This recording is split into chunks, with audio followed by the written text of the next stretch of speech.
Hello? Hello? Hello? Hello, hello?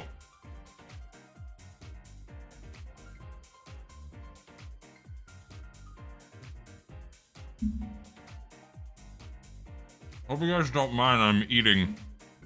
Didn't have a chance to eat yet.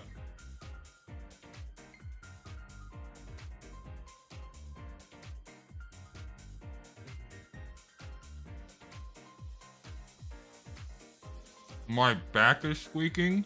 That's a new one.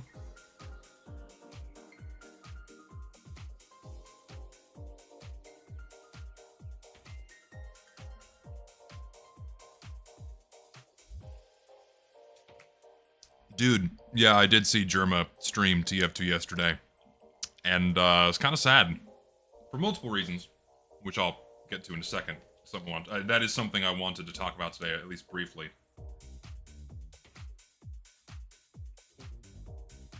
We ain't doing no fucking mukbang stream. And no, you're not gonna see me eating. I'm not giving you'll have to pay me for that. I know some of y'all are into that shit, but I'm not doing it for free. I ain't doing it for free.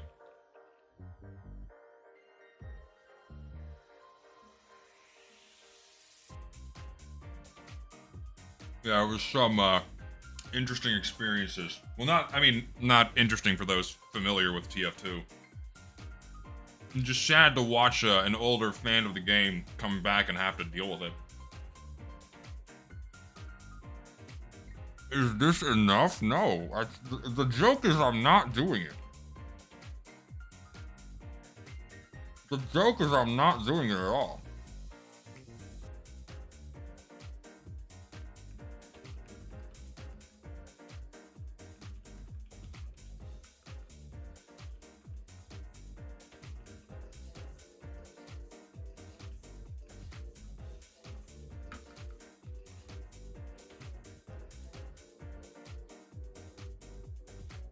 It's not gonna be enough.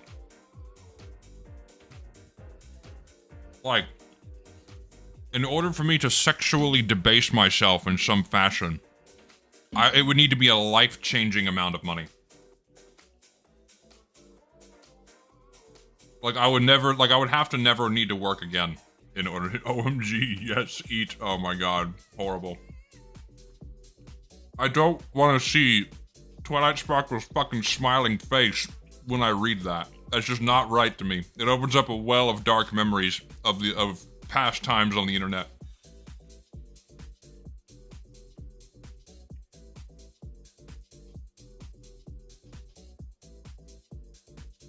Didn't catch the end of Lucid's stream. Who won? I'll cover the video contest stuff in a second. I'm gonna finish eating, and then there's lots of discussion. Lots of things to talk about.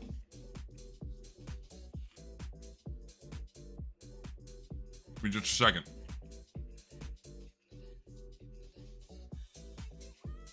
Yeah, so to say verbally, okay. The top 3 winners were the angry emoji face guy who made the video about the TF2 apocalypse. Of course my dogs are losing their shit. Why wouldn't they be losing their shit as soon as I open my mouth? Second place was the video about making a map in TF2. And then third place was kind of like a funny meta animation / commentary on making a TF2 YouTube video. It was very good. Also, yeah, I heard that the plushies are arriving at people's homes. Some people have already sent me pictures of the plushies that have arrived. I'm glad they're getting there in one piece. Yeah, big congratulations to the winners. They made some fucking amazing videos. Like, really, really good.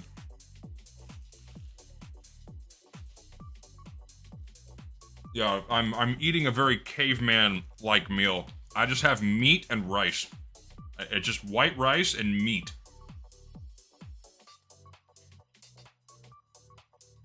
With Tabasco sauce. That's all I'm eating. I don't need complex dishes. I'm a very simple man.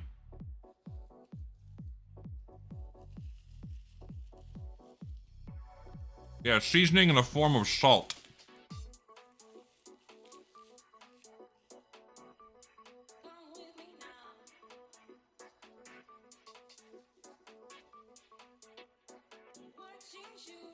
Concerned someone's gonna send me a video of them destroying the plushie? I already got their money, I don't care.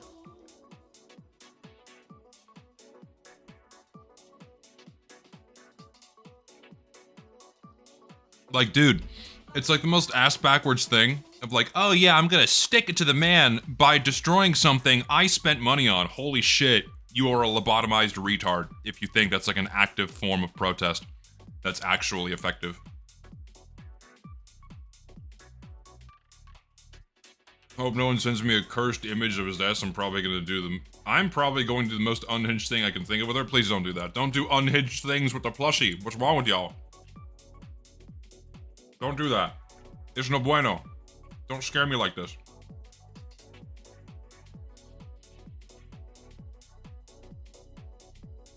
Yeah, I'll show you the food, like, in between bites. Like, there's just some meat and some leftover pot roast that I heated up in the microwave, and some white rice. All I have. You're not seeing me eat.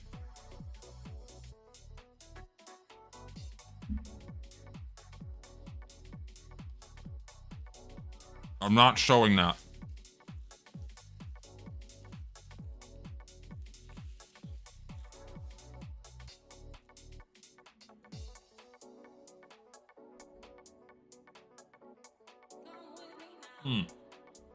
Junkrat levels of unhinged is okay. Yeah, no jizzy cards, please. We don't want to have to go through that. Please don't do that to me.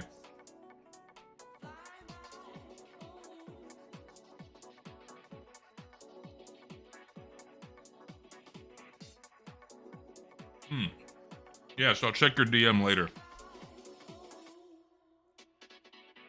That's crazy, so paranoid. Dude, people get off until, like, watching people eat. there's no safe action you can do online because someone gets some kind of like sick satisfaction out of it. And like eating is a big one. Eating is a huge one. Have you not seen mukbang videos? Have you not seen mukbang videos or mukbang streams? It's like one of the most widespread forms of like safe for work porn people consume.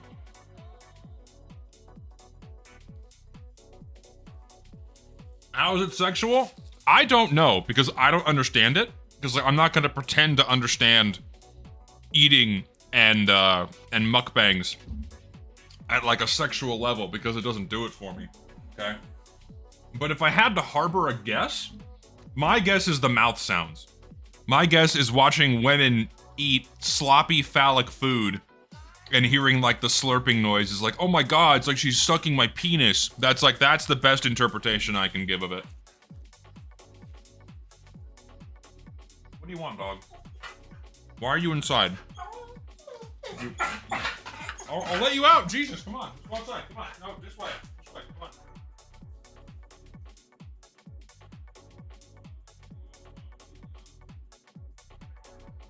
Oh, that is a delivery man. I cannot let you out if there's a delivery man. You have to stay inside. You will go attack him.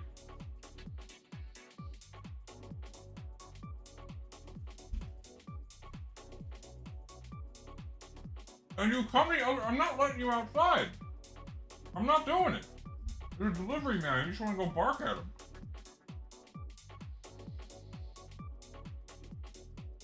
What are you doing? I can't help you, dog. Oh, I got one more bite, and then I'm good to go.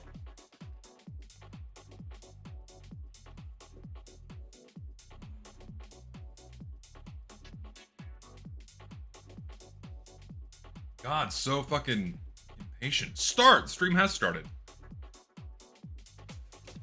Dude. Let's be real. Compared to like other streamers that stream for 9 hours a day or 10 hours a day, the rate at which I move is markedly faster. Like some streamers like warm up for like 2 hours before they actually get to the topic of the day, you know? So comparatively, me taking like an extra couple minutes, it's not a tall ask. $100? Jesus Christ, man. What the fuck? That's so kind of you. Thank you. Hope we get another contest. It was fun to watch. We will absolutely do it again because I think we did a very good thing. We did a very good thing. I'm very happy. We put a lot of great content creators. We gave them some exposure. Encouraged more people to make TF2 videos. It's very cool.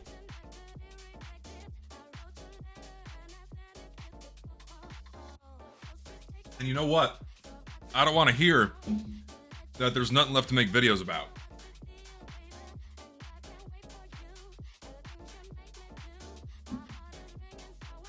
I don't want to hear there's nothing left to make videos about. Or that all the ideas are gone. Or that there's nothing left to be said. There's so much shit that can be talked about with this game.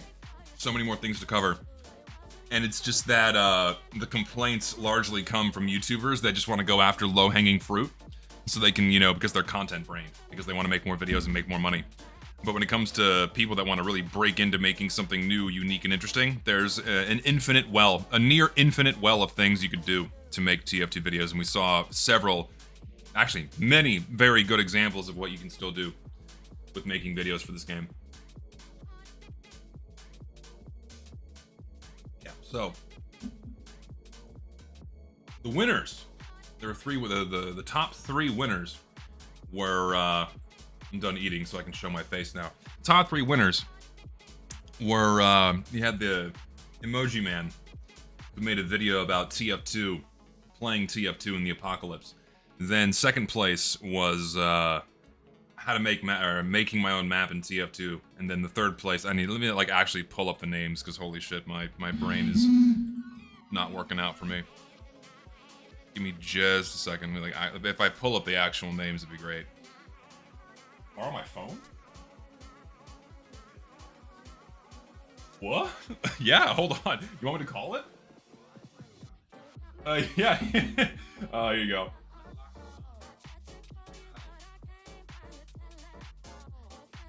You're at the top of the list. Hit the call button. Happens to all of us. It happens to all of us, I'm sure. I know I've done that before. I've had to have someone call my phone.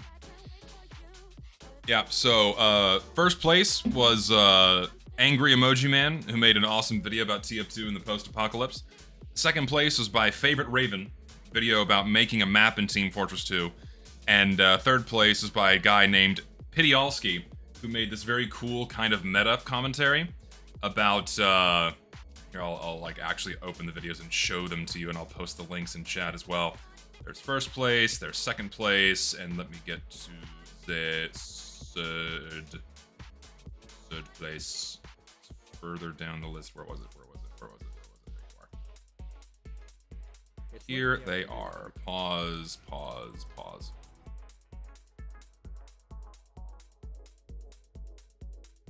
My camera. There's the chat. Camera? Hello? There we go. Yeah, so this was first place. Fucking phenomenal video. Really good. Absolutely deserved the win. I need to subscribe to this man because he makes very good content. This was an awesome video. Second place was How Hard Is It to Make a TF2 Map by Favorite Raven. This video popped off pretty hard in the algorithm and did really well, and this is a very good video. It's awesome. And then third place was, it kind of came out of left field. I was not expecting a video like this to be so good, and it was. It's a little bit of a bait and switch. Don't worry, it's not like a generic boring knife tier list. It's a very good lamentation about making videos on about Team Fortress 2. So I will post the links. Here is first place. Here is second place. Here is third, and then what I'll do is I will pin the full playlist link in the chat right now for all the runner-ups. And that message, the pinned message is the full playlist of all the short list of all the videos we looked at today. So why is my chat broken? What happens here? Why does it do this? Don't do this. Did it freeze? It did freeze, didn't it? Fuck, that's so annoying. Interact, please. Let's go all the way down to the beginning, and it's fixed. There we go. I fixed it.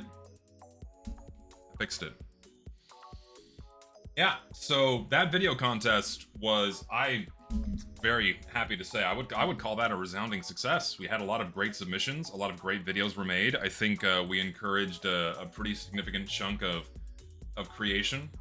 Good bout of creativity coming from what I said is the near infinite well. I'm glad to see people like coming out and making great stuff. So it was good. Thank you to everyone who submitted. It was awesome. And congratulations to the winners. It was fantastic. That being said, my brain is like mega fried, like super mega fried. I've been like so neck deep in TF2 shit for so long that I don't know, my brain's just tired. Yeah, so like, you know what's funny? The sanitize your sanitize your YouTube links thing, it doesn't matter. You're all, like, everything you do online is being tracked. You think a few extra characters in your link being removed is not gonna let them know what you're doing? They know. It's like, oh, make sure your link is clean. Yeah, like your ISP and these websites don't actually see what you're doing. They don't see where, like, what server you're connecting to and where your home location is and who you are. You think just removing those characters is gonna save you and protect you? No, it's not. It's like I understand the idea, I understand the sentiment, but it's not gonna make a difference. Thank you. Find it? Yeah, they call it 3 times. Where was it? Couldn't find it in the truck and it ran. Well, at least it was in the car. It was like in some damn crack. Good. Healing the door crack is freaking hot. Thank you.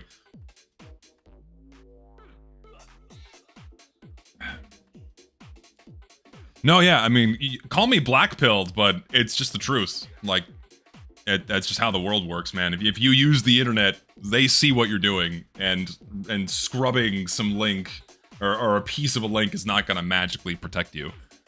You know, that was my father, by the way, for people speculating in chat. It's not even about that, it's that sometimes you can be doxxed to other people. Really? I don't know if that's true. That's true. You could sue YouTube for that. If that's actually true, like Google's opening themselves up for a massive lawsuit. If the link they send you in your search bar can be used to dox you. So, dude, if that happens, you will have like a million lawyers scrambling to hear your case for you. Getting doxxed through a YouTube link that YouTube gives you and that you assume to be safe. Holy shit. Millions awaits the first person to actually get doxxed. Genuinely.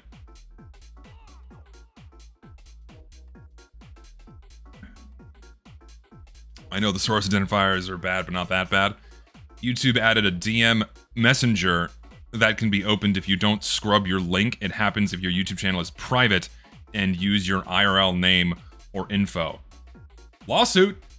First person. Dude, if that happens, lawsuit's waiting to happen. Just, it's waiting. It's waiting right there. That is a lot of money waiting to go in someone's pocket from Google, man. Like, if that vulnerability truly exists, holy shit. That is a big cha-chinger. Big, fat, fucking lawsuit. Big burrito of a lawsuit waiting to happen, man. Genuinely. You know what we haven't done in a long time? You know what we've not done in a hot minute?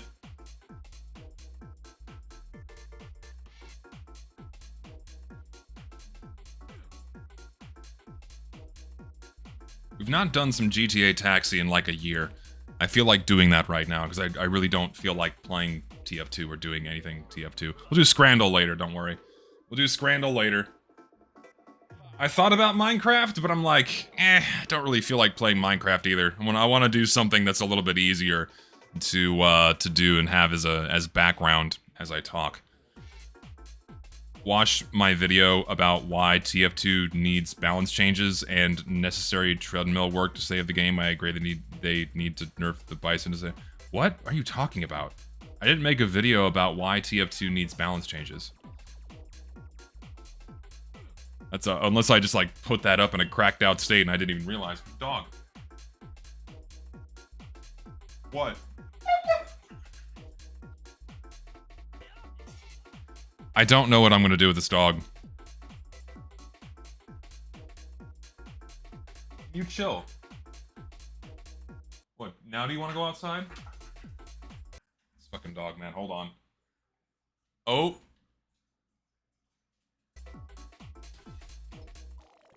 Thank you, GTA, for, like, killing my stream. Holy shit. Pinto. Pinto. Come on. Come on. Where are you going? Pinto.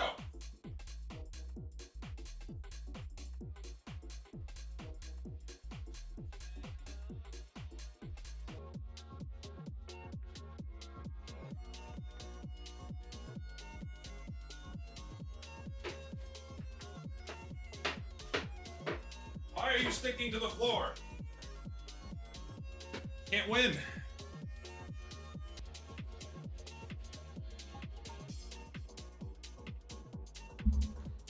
Can't win.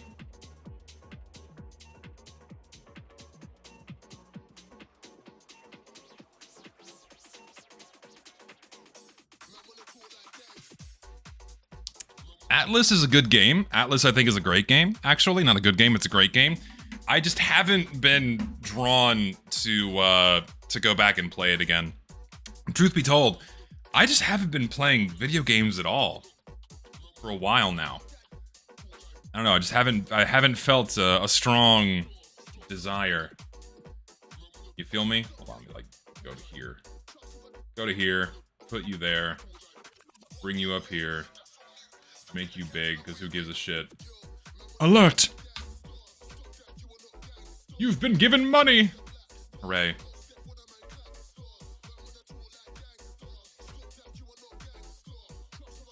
just got an ad for DuckDuckGo. They're listening. They're always listening. Was part of the contest. My video was last. Kinda didn't get any opinions from anyone. Can you tell me what you thought about it? Sorry if the repeat question just matters to me.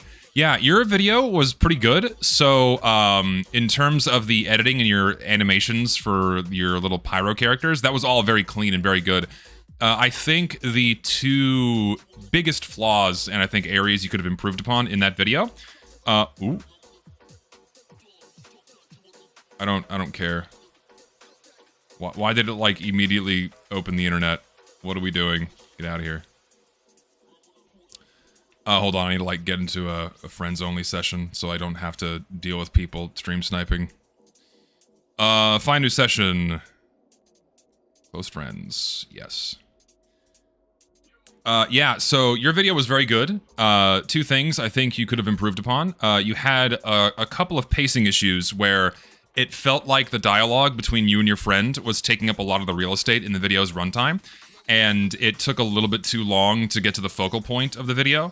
And so I think you could make things a bit snappier in that regard. And then when it came to the subject matter of the video, nothing was inherently wrong with it.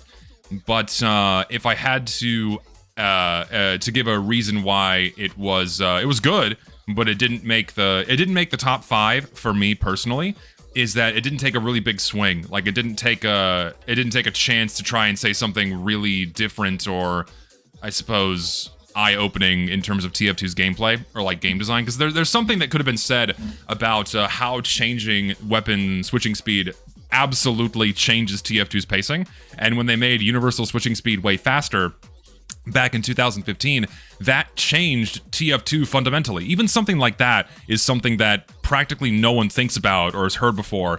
And in a video about about weapon switching speed, that I think that that would have been really good to, like, really give some meat to your video. You know, I think that would have been a much better way to sell a video about weapon v weapon kind of coming down to switch speed and damage and things like that. So, yeah. Other than that, it was a good video. Like, it was really cool. I liked your little pyro animations and such. And it was pretty dope. Also, I'm a retard and need to return my other car. Hold on, I like have to remember how to do this. I haven't played GTA in like 20 years. How do I do that again? Holy shit, I don't remember how to, like, return a vehicle to my garage. Fuck off, I don't care. Go away. How the fuck do I return a vehicle to my garage? I forget them. Was it M? Yeah, it was M. Was manage vehicles, return personal vehicle to storage. Yeah, there we go. Can you tell I play GTA a bunch? I don't. Okay, now I can request my taxi. Let's do it. Am I gonna play GTA 6? Not for $80. not for $80, I'm not. I don't really feel comfortable spending $80 on a fucking video game. I'm not feeling that, truth be told. Also, there you are. There you are. Also, I forgot some donations. I'm sorry. Hold on. Let me go back and read them. Windows, please. Can you go back? Retid, yes, indeed. That reminds me of the time I did a video science project comparing 2-Fort to a plant cell. I wish I still had it on my computer. I'm sad. Dude, that sounds awesome. I did some projects in high school that were, like, TF2 related. It's how 20-year-old game, right? It's pretty funny. I wish I still had that shit. They added a new heist, but the second time you play it this week, it pays way less. They nerfed the hell out of some heists. Yeah, I know. They nerfed the hell out of a lot of heists, so you get way less money, so it's like why bother? I'm watching this while packing my apartment to leave. So far, my only regret is becoming a Transformers fan. I have so many figures, brother. Let me tell you, when I've had to move and I had to haul my entire Bionicle collection from one place of residence to the next, let me tell you, that's a bitch, having to pack all that up. So I know your pain. I know your pain. I know your pain. No, yeah, I'm also in the mental camp of when it comes to GTA 6, it's $80. That's a lot of money for a game that I'm not even guaranteed is gonna be good. and you already have people pre-ordering it for like $80 or $100, which is nuts to me. So I'm gonna wait and see what the game's gonna be like on launch, and if it looks promising, then sign me up. I might consider it. But yeah.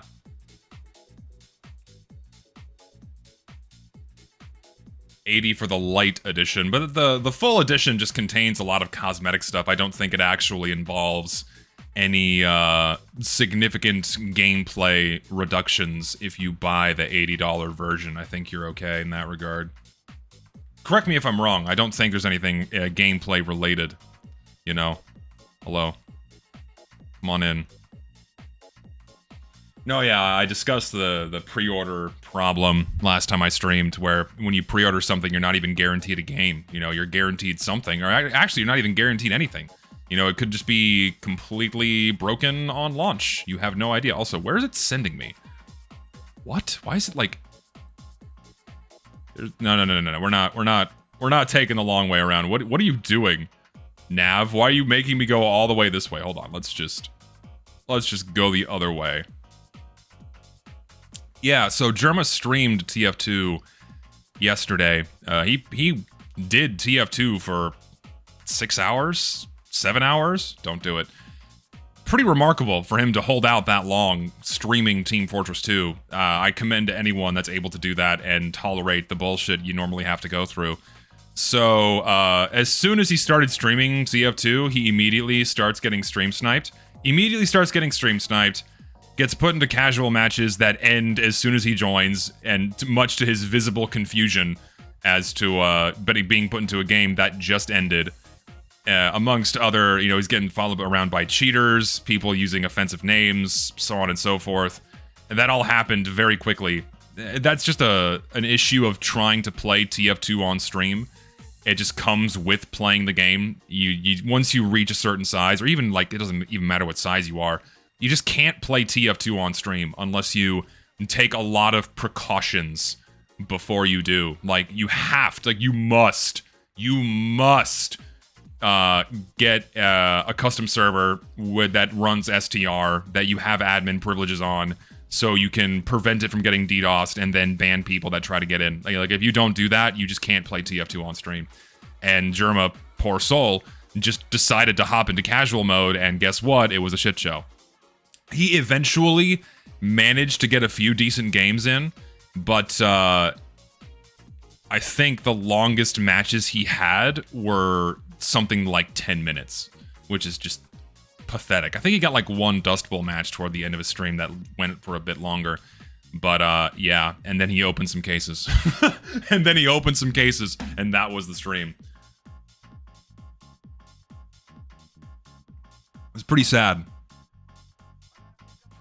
Was on that stream, it was so funny, people just wanted to watch crate unboxings. No, I think that was the highlight for a lot of people, was Jerma doing some gambling. Why are you all the way over here? Holy shit, you are so far. There's no reason for you to be that far away. Like, none.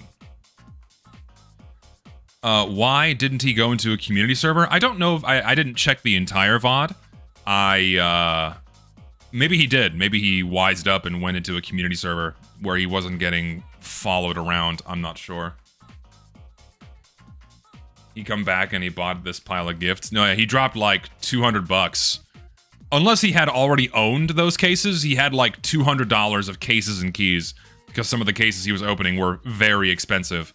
So I don't know if he had already owned those cases that were just still left in his inventory from years ago, or if he bought them specifically to open on stream. Either way, a lot of money that he burned and basically got nothing in return, which is the name of the game.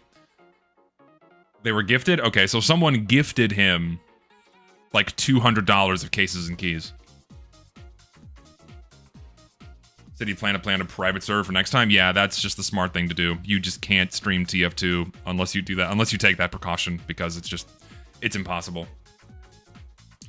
Ah, right. He got one unusualifier. $5. Hell yeah. $5.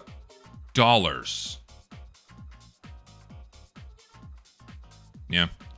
Either way, it is, and it's also kind of interesting to hear him say, oh yeah, like he's excited for the MVM update. which I find interesting because I'm not excited for the fact it's an MVM update. I'm excited for, or I shouldn't say excited. I'm holding out, mildly hopeful, optimistic even, that maybe this update's gonna bring some other changes and adjustments the game really needs, but who knows. Fallout Fridays will happen on Fridays. Today is Wednesday, so it will not happen today. I didn't do it last week because I was really trying to work on this shortstop video. I'm just getting nowhere. I'm really getting nowhere with it. Holy shit. Making a video about a specific weapon in TF2 in 2026 is markedly difficult for when you hold yourself to a higher quality standard and want to say something meaningful and make a memorable video. And having the shortstop be a vehicle for something like that is really difficult to handle. It's like, here, make a gourmet meal out of a single snow pea, and it's raw. Like, the amount of stuff you have to add to it to make it into a gourmet meal that people are really gonna appreciate is hard to do, and I'm really struggling with that. I've rewritten this script like 4 or 5 times, and I just can't get it into a decent state at all. I'm really trying. Like, I want it to be good, so if it takes longer, I apologize. I do apologize. I'll eventually get to it. Can you imagine the MVM update come and he can't get a server running? I mean, that is the expectation. I was talking last night with somebody about the update a little bit more. I'm just gonna, you know, at risk of belaboring all the points I've already made so far about the update coming. Chances are, because of the track record with how Valve handles this game, the servers are just not gonna work. Day 1, week 1, month 1, who knows for how long, you're just not gonna be able to play the update if they don't do anything with the matchmaking system. If they don't do anything with the matchmaking system, the game's fucked. The update's not gonna work. It's gonna be a fucking shit show. So hopefully they do. Hopefully they have the foresight to do something. Because if they don't, oh god, it's gonna be bad. And then you're gonna have... The thing is, for me, I'm excited because it's gonna make Valve look bad. It's gonna make Valve look really bad if they push out an update that is easily the most hyped up thing that TF2 is getting since Jungle Inferno. I think I can very confidently say that. This is the most hyped up thing in the TF2 sphere since Jungle Inferno. I think even more than the summer update, right? If this comes and it bombs, not only is the game cooked, it's gonna make Valve look really bad. Because if they can't put out a competent update that is just community content, which they've already shown they cannot do. They cannot do this consistently. And now we're expecting them to be able to do this, but for man versus machine, an aspect of the game they haven't touched in over a decade? Come on. I don't have a lot of confidence. The guy I was talking to last night has way more confidence in Valve than I do. I genuinely don't. I think it's going to be a disaster. I think it's going to be no better than what happened with versus Saxton Hale.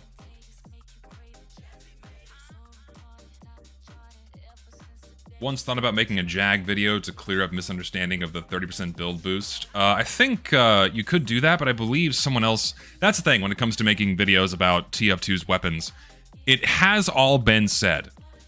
At least in terms of the raw mechanics of how the weapons behave and function.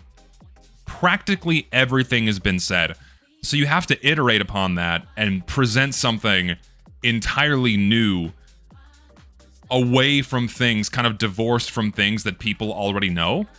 And of course you can rely on the fact that there's always a cycle of players in and out of Team Fortress 2, so there's always going to be people that are going to hear the same information regurgitated at them, but because they never heard it before, it's going to be new and unique to them, and, you know, they'll go, oh wow, that is a cool thing I didn't know, even though people who watched the same video 6 years ago got the same thing, but they already left. You know what I mean?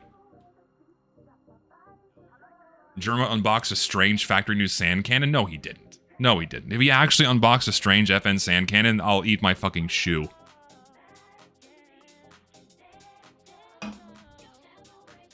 I will eat my shoe if he did that, because that is a very expensive skin.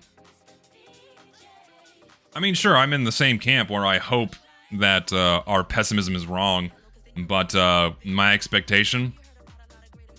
Nah. I think I'm right.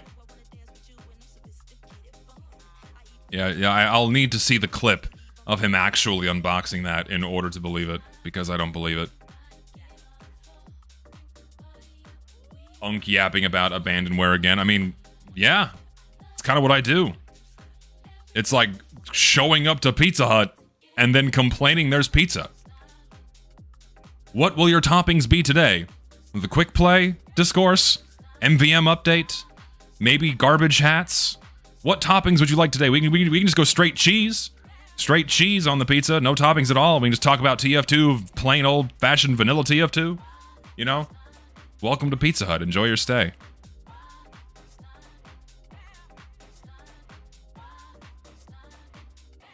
Pal World Pizza. I've not touched Pal World. Just not something that interests me, because I'm not a big Pokemon guy either. Not the kind of thing that intrigues me. Grifter? Nah, I'm a gifter. See, like, this and like the concept of there being TF2 grifters. Like, there's a million other things one could grift with and do way better. So, like, it's like saying there's a Day of Defeat grifter, an artifact grifter, alien swarm grifter. It's not a thing, or maybe it is. But they're not doing very well for themselves because they're not making a lot of money. If it is just purely a grift. I'm envisioning it now. We're gonna get Quick Play, new Australiums, new MBM maps, and a Pal World collaboration. Yeah, we're gonna get new promo items, except for fucking Pal World. Wouldn't that be something to see? Ugh. Let's start with that people don't really know what grifting really means. No, yeah, I think a lot of people don't understand what grifting means. It's when someone says or engages in activities that they don't actually believe in, just to intentionally deceive people that they actually care or do not care about whatever it is they're talking about, just so they can make money. That's my interpretation of grifting. And there's lots of people out there. Lots of people out there that do it. I mean, yeah, it's effectively a form of scamming. It's a subgenre of scamming. I only watch YouTubers who use the word grifter correctly. Well, can't watch me then. Nah, we're not doing workshop review. I'm gonna not do TF2 related stuff on stream today, other than talk about it, because I just don't want to look at TF2 stuff right now. I've been trying to write a script for 3 weeks, and it's just getting nowhere. It's very frustrating. Trend chasing? I wouldn't call trend chasing grifting. I think just because you're doing, or if you're making a video about something that's popular, doesn't inherently mean that you yourself are not interested in that thing. I think there's a lot of people that are excited about, like, this is the next big game or the next big TV show, and they do genuinely enjoy those things. But, you know, they make content about, take this gift from a grifter. Oh my god. Dude, you got that whole $2 from, I'm assuming your Minecraft channel, lying to kids about Minecraft. Is Minecraft content still popular? Is Minecraft content still popular? I need to know. I need to understand if this is something that people still care about. Someone illuminate me. Because you know what I've not seen? I've basically seen nothing about Minecraft in a very long time. Nothing big or significant. And I understand that I'm not going to be fully immersed in that stuff, because I don't go out of my way to watch it, but I never used to need to watch Minecraft videos to be recommended or shown Minecraft content. It would just find its way onto my screen. And it wasn't that long ago. Oh, hello. I'm so sorry. I did not mean to kill you. I am so sorry. Listen, it was an accident. You have to blame the patron for camping out down here. This is technically not a road. Hey. You're not gonna pull me out of my taxi. You're not gonna do that to me. I'm not fighting you. I'm leaving. Is it still popular? Lots of YouTube kids bait videos though. Yeah, oh man, I don't know if you guys keep up with Empleman's second channel, Downward Diary. He put out a video the other day lamenting over making high quality content for YouTube, and holy shit, do I resonate with so much of what he said in that video. Oh my god. I said gifter, not grifter. Also, no, not a Minecraft channel. I just like Herobrine. Hell yeah, dude. The long-lost meme of Herobrine, that torch being held by you, sir. I commend you. Thank you.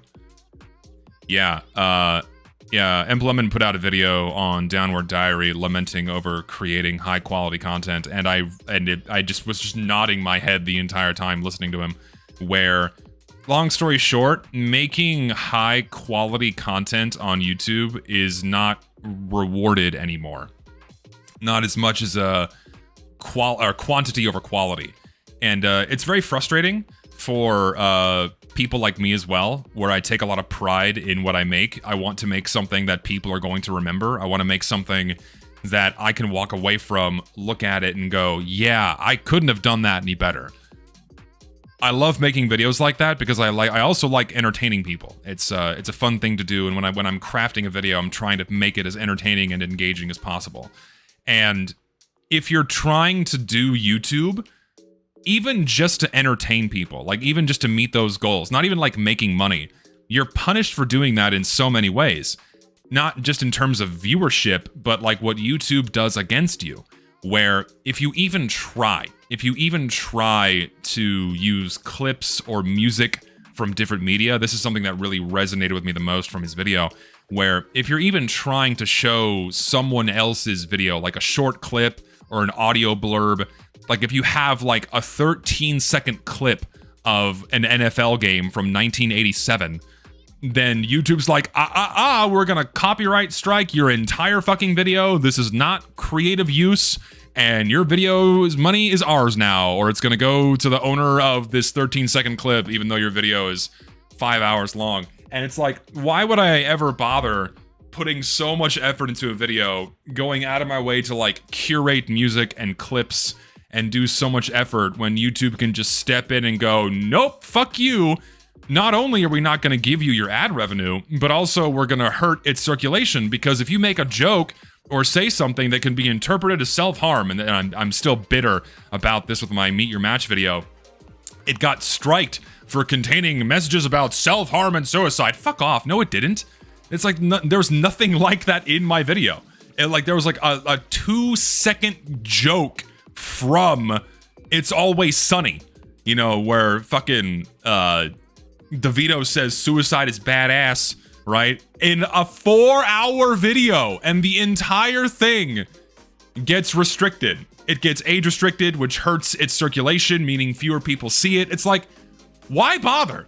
Why bother when like you either have to go out of your way to censor the jokes you want to make, or be super, super careful walking on all these eggshells to make sure you don't fuck up. And even then, you take all of the precautions and all of the steps necessary to make sure your video is not gonna get claimed or not gonna get smacked with an age restriction. And just out of the blue, at random, they'll still do it to you for an inexplicable reason. I've had so many videos just over the past year get like demonetized or have revenue sharing or get age restricted from like nothing. It's like, so it's like, I'm not rewarded for making this kind of content. So like, why am I gonna bother when YouTube's just gonna go, no! And like, it's like, and punish me for doing that. It sucks. So that was something Empleman said that I like really, really agree with. And like, I still want to make high quality videos. It's not gonna stop me from doing it. It's just really, really frustrating. It really, really is. I hate it. Moreover, something else he brought up in that commentary of his is that how people view YouTube and how people consume content on YouTube, it isn't the same anymore. It's not the same anymore, and this is something I completely agree with. I'm not saying everyone, and I'm certainly not saying everyone here, but I think it's very safe to say that a statistical majority of people that watch YouTube videos don't really care about what it is they're watching. It's just to fill their time. It's just for stimulation or dopamine they're watching YouTube shorts, or it's like YouTube Kids where kids don't have quality standards. It's just something to fill the void, something to distract them. And he brought up the wonderful example of how you have an entire subgenre of YouTube videos that are for falling asleep to, or for having on in the background. And so you're not even watching them, you're not even paying attention to them. And so it's like, who am I making videos for? Like, I want to make videos for people that watch them, not for people that fall asleep to them. Like, I appreciate that, I guess. Like, if we're talking about raw numbers, like, you gave me a view, which I'm grateful for, but like, I don't know how to feel about that.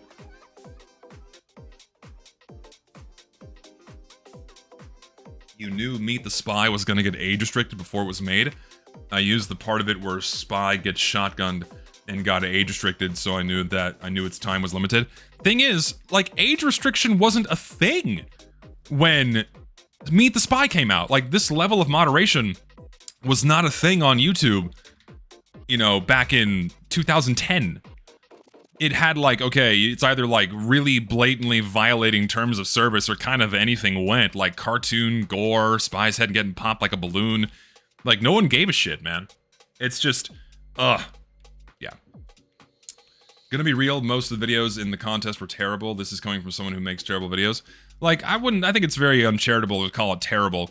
I think you have a lot of people that did try their best, and a lot of people that put a lot of effort into making good content. And also, like, a lot of people that it was their first time making videos. So I think it's a very unfair thing to do. To go, oh, these videos were terrible. Like, we want to encourage people to keep going. We want to encourage people to make more videos, right? And that's why we did this. You know, we want to not only reward the people that already make good content, but also show that if you put in the effort and the time, you can eventually make something that's very good. And just because someone's submission was bad doesn't mean that we don't appreciate it. And like bad from an objective sense in that the video's quality was poor. But we still, we appreciate all of those nonetheless. We want those guys to keep going because they will inevitably improve if they want to keep going. So I don't like the black and white viewing that a lot of the detractors had in regards to the contest, where it was like, oh, it's just going to be a bunch of dog shit and people are just going to make shit for the money. But like, no, there's very clearly very talented people that cared about the content they were making and put a lot of effort into it and gave us really amazing things to watch.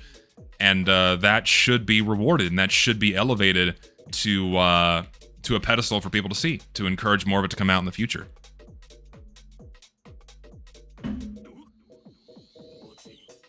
What common mistake that I've seen in the TF2 video competition? I think the most common error was audio. Most people had many people had terrible audio issues, where their microphone was terrible, their audio mixing was terrible. The most common recurring problem was you just couldn't understand what someone was saying because their microphone was terrible. Like, there's a certain minimum level of quality that should be met if you're gonna make a video. The video quality, like, make sure it's not crusty, like make sure it's of a decent resolution, your FPS isn't super low, you know, the lighting is good, the exposure, what have you. Visually, it needs to not look like a used diaper when you're watching it. And then audio-wise, you need to make sure that your narration is clean, your audio mixing is decent, you're not like either ear-raping someone or making them struggle to hear what you're saying. You know, enunciate your words clearly. And that's also something else too, is a lot of people who have never probably spoken into a microphone before don't know how to do it. And that's okay, you know, it comes with practice, but that definitely subtracts from a video's quality when you're not speaking clearly. And that's something that people need to work on when they're making or trying to make a good YouTube video, is meet those minimum standards. And that minimum standards go a long way. Minimum standards go a long way with making good videos.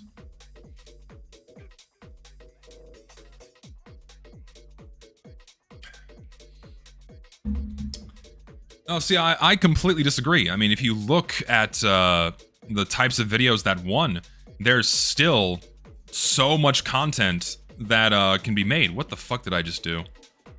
Did I really just fuck myself here? Hold on, I think I can get out. I have to, like, shimmy my way out of here. Hold on. Get the fuck out the way, dude. Come on, we can do it. We can do it. What have I done? How did I manage this If I had all-wheel drive, this would not be a problem, but unfortunately, it seems to be a problem. Oh, come on. Come on, get me out of here. Yeah, I don't own the alien gun, so, I think I fucked myself here. I think I'm gonna have to get out my vehicle. Okay, buddy, listen, you... Or... What?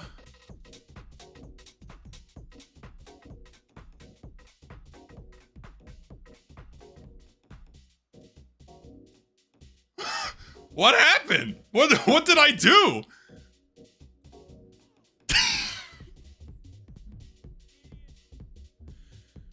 Can you fuck off?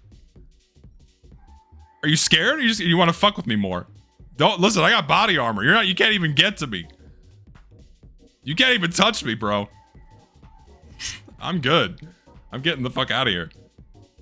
All right. Well, I have to return my vehicle now. I think I broke it. We can bust out the other taxi. We can a new kind of centaur. Oh shit. Yeah, like if a centaur needs prosthetics, they just get their upper half of their body attached to a fucking car. The TF2 nihilism campaign of "Oh, game deserves to die, community sucks, dead game" is just another flavor of "I don't care, so why should you?" And just less wholesome chungus. No, I completely agree as well. This endless nihilism of just let the game die. There's nothing else left to talk about. Everything sucks. The community sucks. It just shows me that, like, okay, you don't care. Fuck off. Like this is not for you anymore. You know, if you're just here bitching and moaning, saying these things ad nauseum, you already don't care. So goodbye, I guess. Okay. I can't recall there being a community that is extremely aggressive whenever you want something to be fixed that isn't TF2. Dude, and even being aggressive towards people wanting to make content about it. Like, no other community has that. Like, if there were any other, like, if any other fucking video game sphere, if any other video game sphere held a video making contest, like, people would be singing that shit's praises. Like, there would be overwhelming positivity, but only in Team Fortress 2 can you host a video contest and have people, like, try to spin that as a bad thing. And just get negative and sad about it. Like, just don't do it, it's not worth doing. Like, what the fuck? It's insane. I don't get it. I don't get it.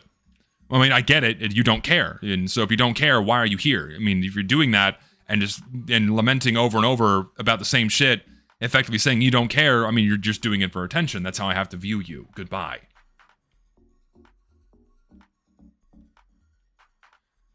Let's be honest, people don't like the contest because I'm in it. I think that was a factor for a non-zero amount of people. I saw some people talking shit because people thought it was my contest. It's not my contest. It was UFR.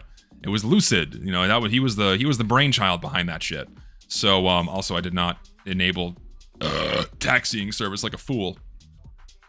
That was his idea, okay?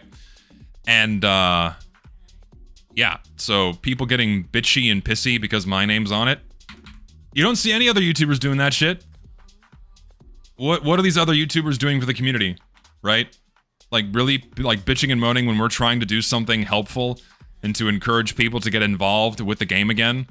And make content for it, and get excited about making content for it, and trying to get excited about the game as well, and, you know, and just try to make something out of it, despite where the game's position is, ignoring that, and, like, that's somehow received with animosity. That's, like, a bad thing.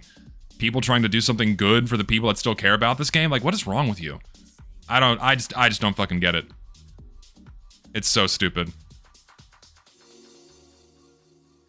Wonder if there's anyone that hates you and has a job? No. Anyone that hates me does not have a job. I think I can confirm that. And if they do, that makes it even more sad. Because, like, you don't... that just means you're not doing your job when you have enough time to hate someone on the internet.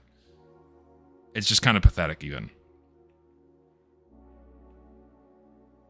No, yeah, I saw that Truman Show video getting, like, hyped up as, like, the best TF2 video ever, and then it was just another modded TF2 video with TF2 YouTubers. Just more of the same meta content. It's like, okay, whatever. It's not about the vanilla game. I don't care. It's not a video for me. I'm not going to watch it. So, and that's what I mean. It's like there's still so much you can do with the game. And when you have all of the bigger YouTubers making content not about the vanilla game and are largely moving away from it and leaving effectively nothing behind for everyone else, like YouTubers kind of used to do either directly or indirectly, it's like someone should do that. And that was one motivator for doing this contest. It's like we want to encourage the next generation of people to make content about this game. The game's not going anywhere anytime soon.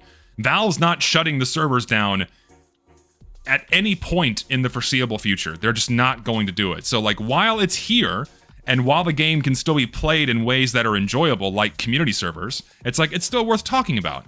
It's still worth making. It's still worth creating videos about and encouraging the people that are passionate about the game right now to do more stuff for it.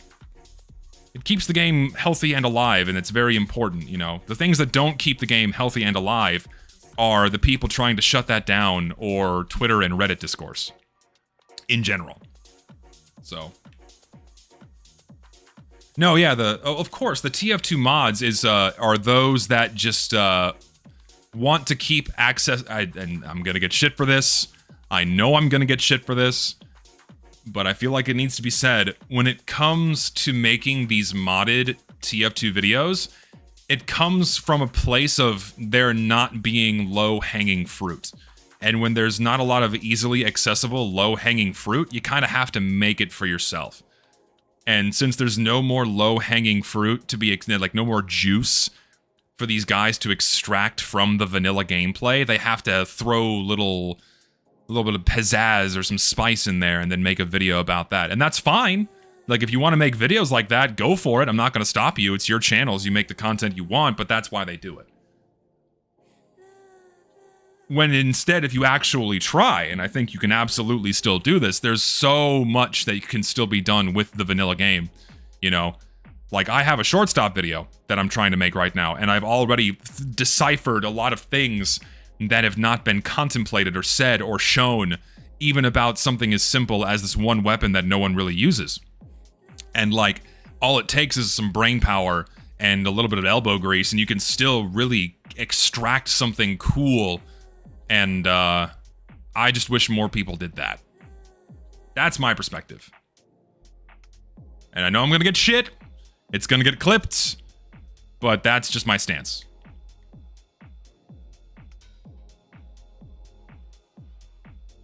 It sort of plays on the Minecraft speed runner challenges that we saw from Dream and others, but adapted for TF2. No, yeah, it's also a very popular form of content. Like, it's the next step.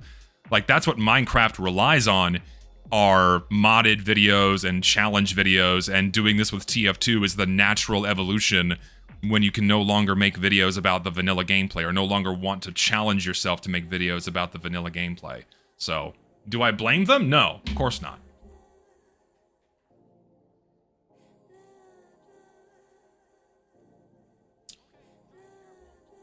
Considering a video talking about just how different a revert server is and arguably more fun than the vanilla casual mode, I think, well, that's just testament to a lot of weapons being left in a terrible state post Meet Your Match, where playing with a lot of the older weapons was infinitely more fun than what we have now.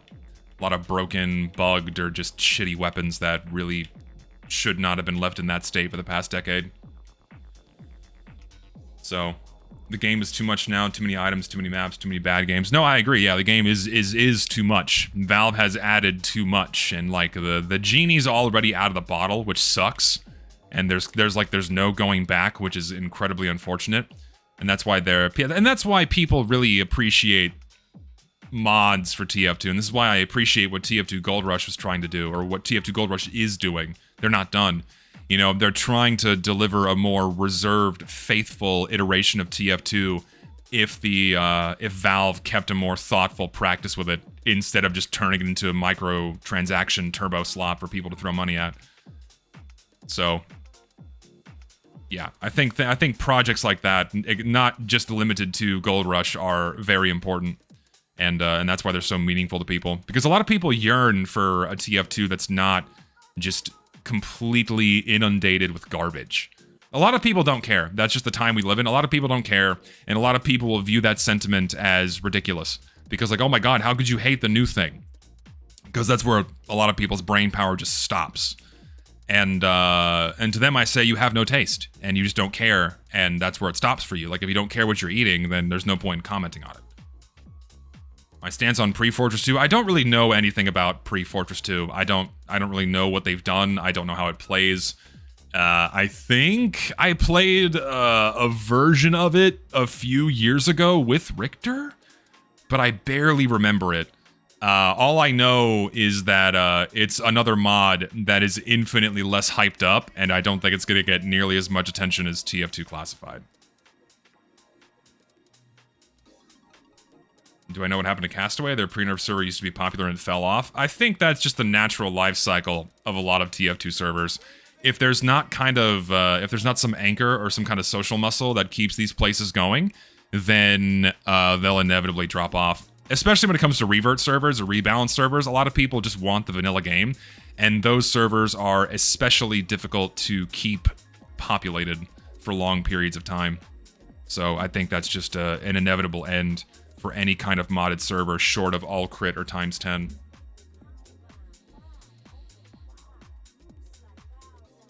Pre-Fortress 2 is going to use the server verification system. Well, it's not. The mod is dead on arrival. Good luck. It's unfortunate. You'd think they'd learn their lessons from TF2 Classified, but if they're going to do that, then it's done. You're going to have a few of the official servers full. It's not even going to break 1,000 players when that shit comes out. Like, unless some YouTuber talks about it, I don't think one will, because I don't care, and I don't think any of the other big names care. So it might break a few hundred people, but I really can't see it being nearly as successful as Classified. And even then, Classified had what was the peak of Classified? I think it was like, it was in the thousands. I don't remember how much exactly, but it fell off pretty quickly, and now it's down at a few hundred people, daily peaks, something like that, maybe a little bit less. And I think they would have retained a lot more people if they hadn't fucked up their servers with that server verification system. So if Pre-Fortress is shipping with that verification system out of the box, it's done. It's gonna have a far less success than Classified did. Was it 9K? 9K is pretty good.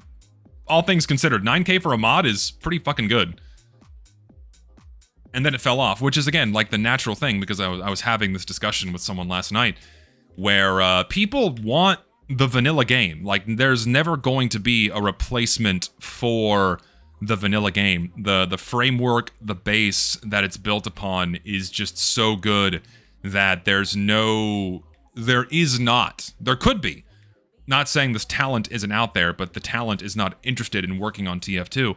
But where the community stands right now, in terms of the people that are present, all the people that are making TF2 mods are already involved in all the projects we're ever going to see.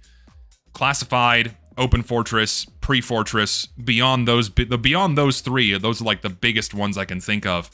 We're not going to see anything else because it's mostly the same people. And TF2 Classified's been a thing.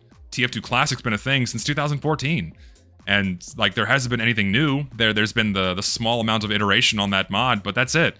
And then you had Open Fortress, which was just a break-off of Classified, TF2 Classic, due to internal insane drama, and that's out there somewhere in the ether being worked on. And then you have Pre-Fortress, which is some other iteration of a TF2 mod. I don't know exactly who works on that one, but where's that one gonna go? It doesn't have the backing of, like, being a fork from Classified. It doesn't have the background of, like, oh, being something really interesting and different, which is what Open Fortress is. It's not even TF2, it's like a different game. So when Pre-Fortress comes out, like, well, how's that gonna do? Probably not that well. And so when it comes to wanting to put forth another mod, I think Gold Rush showed you just don't need that many people to do it. Like, the Gold Rush had, like, 4 people working on it, which is pretty remarkable for what they managed to achieve. But, like, in terms of sourcing and pooling new talent, I don't know, man. What do you think would a mod need to do in order to exceed TF2's player count? Ease of access. I mean, any mod's going to be available on Steam, so ease of access is no problem. I genuinely don't think you're ever going to be able to ship a mod that's going to be more popular than the vanilla game, because the fundamentals, the base vanilla game is just too good, and it's what the people want. You're also never going to be able to bring over all of the things people own in base TF2. Because, like, touching and fucking with the economy. Like, you can't ignore that the economy is another big reason why a lot of people are never going to leave the vanilla game. Because you have all this money, you have all these items, and a lot of people value that outside of the gameplay itself, and that's another big reason why the game's not going to die anytime soon. So, like TF2 would literally have to outdo itself in order to break its current player count. And the way it would do that, you know, is fixing the matchmaking system and doing something about the fucking map rotation and putting better content in the game. And fucking if they just rebalanced a handful of weapons, TF2's player count would double and stay that way for like a year. And they don't even do that much. So, yeah. Is there even a game where the mod is the more popular version? That's a good question. I'm sure there is. But I can't think of one that comes to mind. No, and I agree. TF2 Discourse is chock full of people that don't play the game, or if they do, they don't understand the game. They don't understand it the way a true TF2 fan does. They just kind of view it as another source of stimulation, another way to spend their time, and they don't really care so long as they're getting the dopamine, so long as they're getting the void filled with external stimuli. And I think that's how a lot of people consume their content in their games these days, is they just don't care.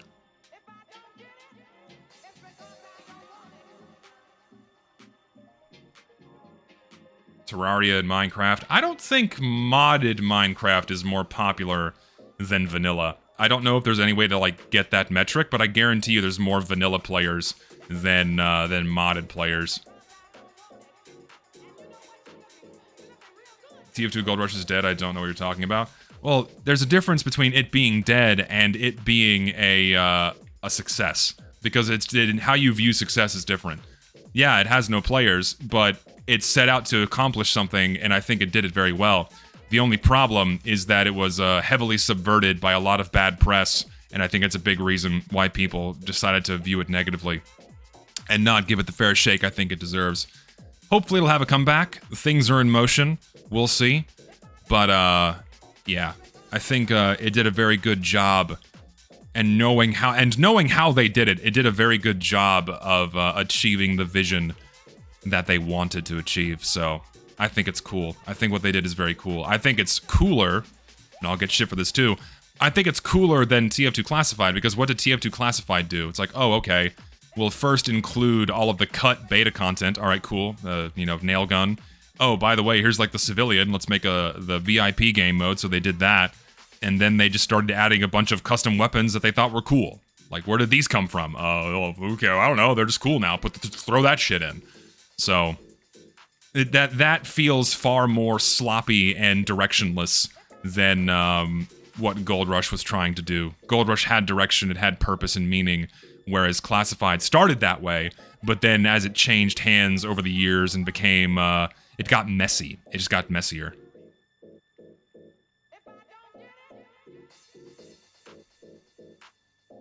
What bad press on Gold Rush? There was a handful of videos that did a lot of a lot of heavily uninformed shit-talking or deliberately disingenuous shit-talking about the mod, trying to paint it as something it wasn't.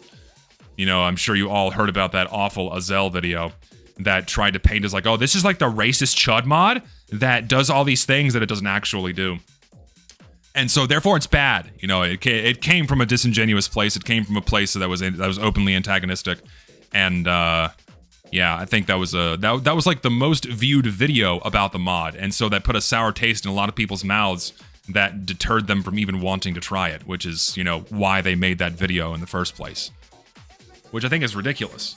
Because, like, people worked really hard on that to try and achieve a certain vision, and then to come in and make a video deliberately lying and misconstruing what they were actually trying to achieve, just because you don't like the people or like one person behind it or one person that tried to promote it is pretty fucking evil.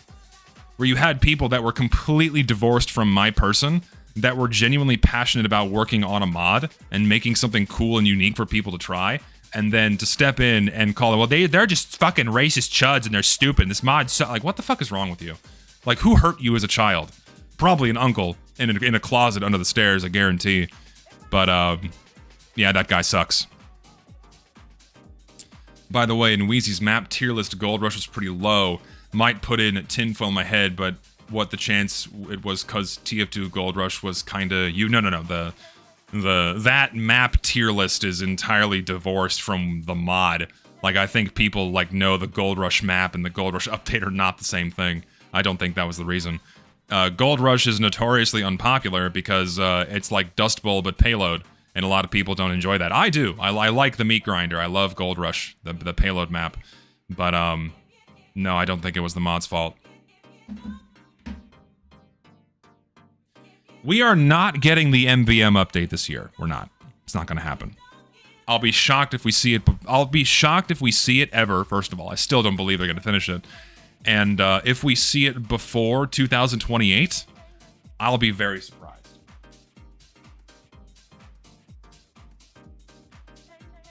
Minimum 2 years.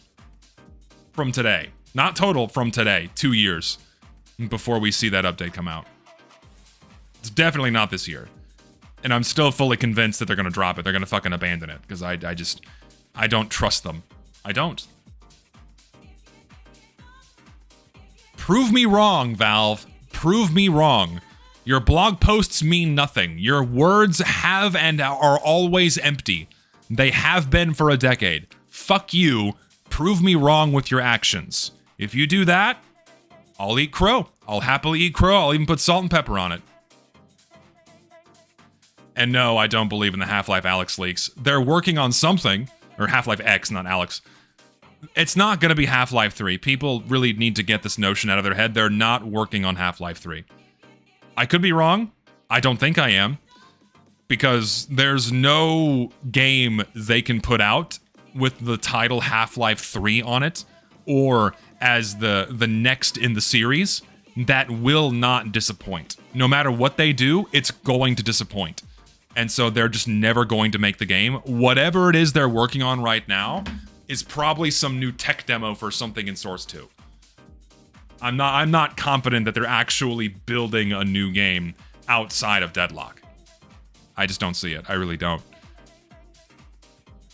Valve's angle for years has been nothing but maximizing revenue. And what doesn't maximize revenue is new games. So why would they care?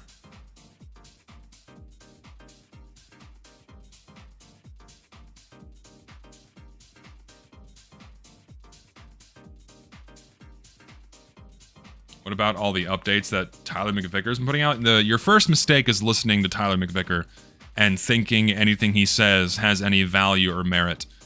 He is a very over-enthusiastic Valve fan, and I think you need to view whatever he says and take it with a massive, large grain of salt.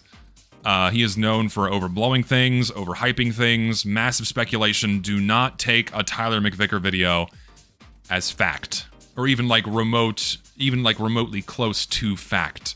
View it with very careful speculation at best. So don't do it. I'm tired of being told I'm wrong for wanting TF2 to be worked on again. The people that tell you that are the people that don't care. The people that tell you that are the people that don't care. They're not here to engage in any kind of conversation. Ignore them.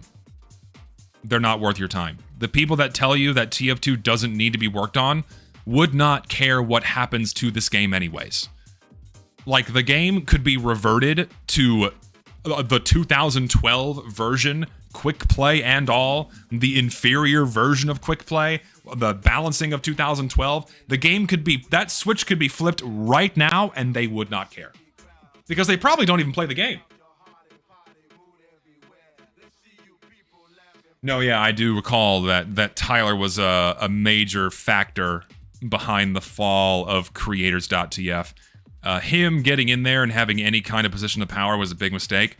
But the biggest reason why creators.tf failed, High GPS covers this in his video talking about that server network's downfall, is because it was being run by a lot of young, irresponsible people, which is kind of the whole kit and caboodle behind any TF2 community. Is it's a lot of young people that don't have any sense of professionalism or adhering to like a good work ethic or schedule. Everything's so disjointed and compartmentalized and messy that as soon as they tried to take on bigger and bigger ambitions of trying to push their own updates, of course it was going to fall apart.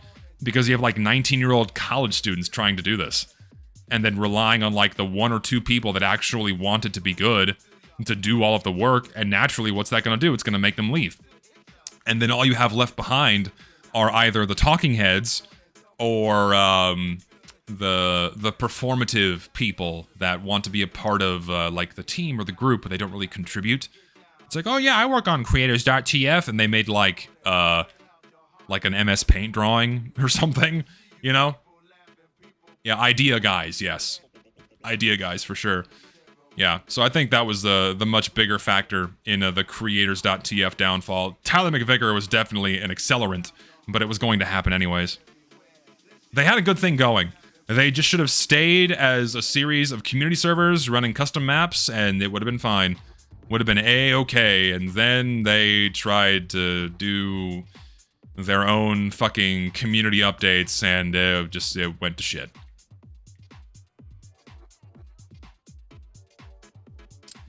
Feels like people crap on those mods just to kill the player base others are trying to help even save. It's, I don't know, it's a lot of the shit talking when it comes to mods or whatnot, or even just the game in general. Again, it just comes from people that don't care. That kind of behavior is something that's rewarded on the internet because it is what gets like a lot of likes on Twitter and shit. It's like, well, why are you playing a 20-year-old game? You should be playing Marvel Rivals, where you can play. I didn't know this, by the way. Did you know you can play as a dinosaur in Marvel Rivals? You can play as a fucking dinosaur. I'm not shitting on the game, okay? I'm not shitting on the game. I'm sure the game's great. I know nothing about it.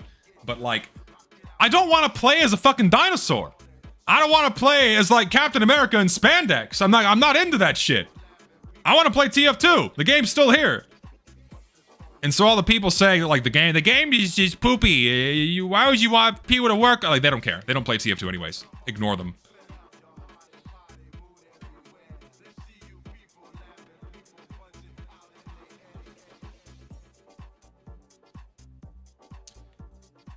There's so many characters in that game, dude. Holy shit. Yeah. Marvel Rivals is a game. Yeah, it is. It's actually a video game. Right now, you can play it on Steam. I think it's free. Is it free? I assume it's free. What live service multiplayer hero shooter would not be free to play? Oh, right. The one that came out and was abysmal dog shit, on top of the fact it was $40. Dinosaurs, man. It's a perv shooter. Listen, I commend the unapologetic, overtly sexual nature that the game has. Genius. Genius marketing. Because you know what's been happening for the past, well, really since like 2016. Since 2016, 2017, up until very recently, there was a significant shift internally with development companies or game companies in developing video games where video game characters could not be attractive. You could not have attractive women.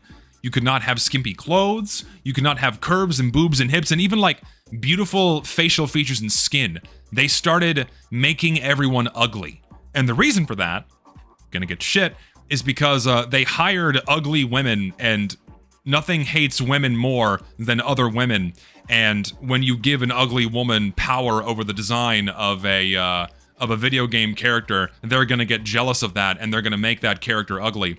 So as a result of that, the sexual attractiveness of a lot of video game characters significantly went down, and people have been starving. Men's balls have been in a fucking vice for a decade wanting something resembling sex appeal.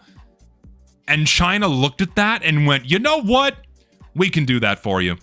And boom, they just floated that shit up with sexy curvy ladies and jiggling thighs and butts and boobs. And oh my God, are they making a lot of money. Oh, they're making so much money. Genius fucking move because no one else was doing it. Overwatch tried, but then they rolled that shit back starting in 2016 by nerfing all of the attractiveness of the characters and then selling you ugly ones. You know? It's like, goddamn. Are we really surprised it's so successful? Short of the game probably being good? I don't know if it's good. I assume it is. But like, goddamn. And now, thankfully, we're like exiting that era of video games where like it's okay to have attractive women in video games again. Thank God. Because I can tell you one thing right now. If I'm playing as a character in a video game, I either want them to look badass, like if I'm playing as a dude, like fuck yeah, make him like ultra mega jacked and give him a giant fuck ass gun. You know, I want to be the guy. I want to role play as the guy, you know? But then if I'm being shown a woman, give her a fat ass, give her some titties, give her like nice, not like bimbo lips, but like some luscious lips and like some full cheeks, fair skin, beautiful hair. Sign me up. I will buy your game. It could be a fucking like paperwork simulator. And if you make the woman gorgeous, I'll consider it. I would. I'm a dude. I'm simple. I'd buy it in a heartbeat. Thank God we're going back to that again. Like, just like, it's that easy. It's that easy. So like, is it really that complicated? No. Sex sells. I got spit on my monitor from that moment of passion. Don't get why people like bimbo blips. Blowjobs. That's why. Big fat lips surrounding your penis. And that is why dudes like the big, full lips. Though I don't... Okay, question. Genuine question. Because we're all men. Most of us anyway. I assume we're all men. We probably are. Anyone who watches a TF2-centric figure is definitely a man. Who in here even likes the big, bloated bimbo lips that are full of injections? I think that shit is disgusting. I think it is nasty. I'm not a fan of plastic surgery to begin with, but when I see the chick with the giant blown up lips, it's so nasty. I hate it. You look like a pool toy. What happened to you? Look like you're having an allergic reaction to scallops or peanuts. Something's wrong with you. I prefer thin, natural lips. Thinner, natural lips, I think, are way nicer than like big fucking bloated plastic lips. I hate that shit. That's just me. Look like a duck, not my style. Amen. Amen to that.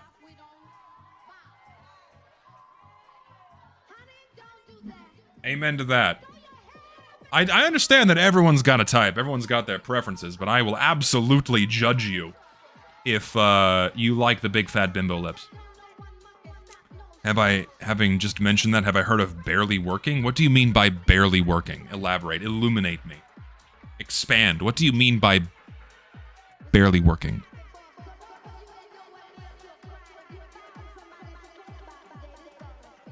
Some men do the looks maxing, so it's not that different. No, I completely agree. I'm not disregarding that a lot of men do that too. And I think all of it is massively rooted in unobtainable beauty standards. Unobtainable beauty standards being set by movies and social media, of which young girls are heavily influenced the most, way more than men.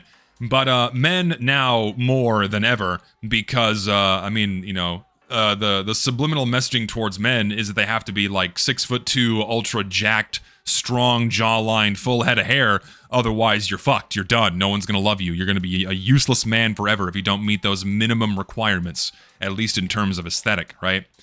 And so as a result, you have dudes doing insane things to their bodies, taking steroids, which just shortens your lifespan by a ridiculous degree most of the time, not always.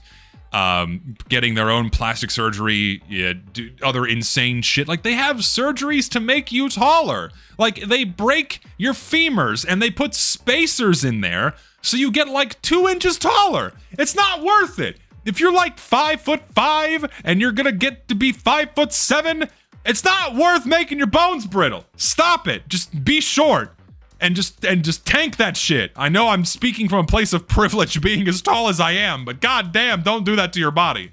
Please, don't do it. Don't do it. Was there an answer to barely working? I completely missed it if there was. What does barely working mean? I have to like scan the chat so I don't miss it. Get out my way.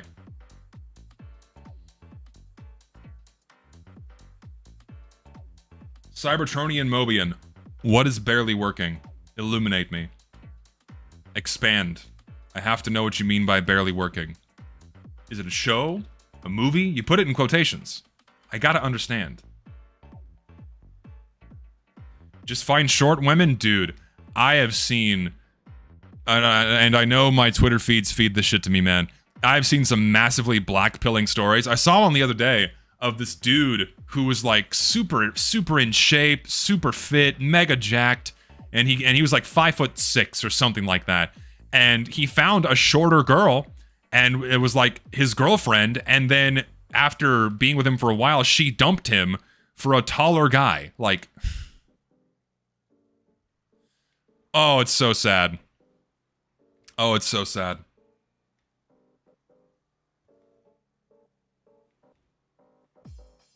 It was. That shit was fucking bleak, man. I feel so bad for that guy. Oh my god. I guess I'm not getting an answer on what barely working means. I'd like to know. Short dudes get big women. Big dudes get short women? No. Short dudes get no women, unfortunately. That's just the way of the world. And, big women... I don't know. Because there's not a lot of tall chicks, right? There's not a lot of tall chicks out there. And, most women always want a man to be taller than they are. So I feel like once a woman goes beyond it... Like, if you're a woman and you're over 6 feet tall... They're gonna be especially picky when it comes to the dating pool, because if a female is over the average male height, uh-oh. Oh dear. One of those games on Steam with a lady working various jobs that get into a particular part of gaming. I've not seen that. Not seen this.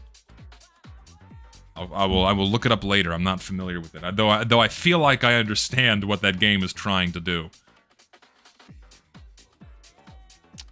Where am I? There you are. Is it really just height that buys a relationship, regardless of who tall the guy, how tall the guy is? Being tall is a pretty significant factor in getting your foot in the door. It's not the end all and be all, because you can be a tall dude and be a piece of shit, but being physically attractive is gonna get your foot in the door when it comes to interacting with members of the opposite sex. There is no denying this. So if you're a very short man, you are going to have a much harder time attracting a partner. That's just biology, because women seek out the larger man for protection. It's just how it works. Confidence matters the most? Nope. No, it doesn't. It does not.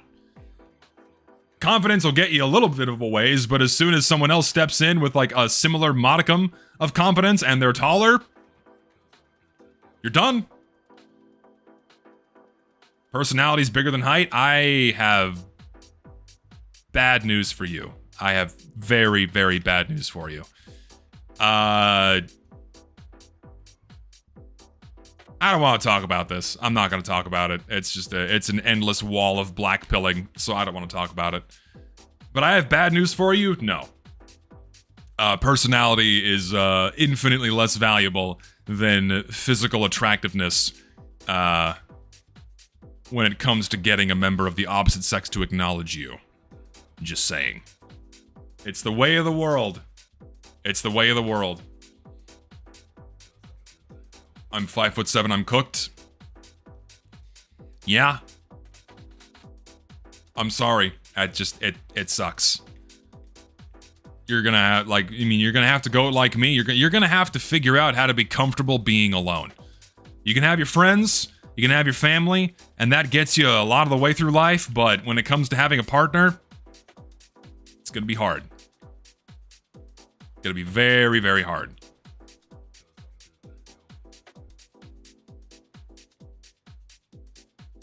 Would I have kids now if given the opportunity? I want to have kids, but I have my fears around having kids. Raising children in this modern world is a stressful prospect, and I would have to be very, very wary of what I would do when I have kids, if I have kids. So, I'd still like them at some point. I'd like to have a family, but lots of precautions that would have to be considered that my parents did not have to worry about when they were raising me. So.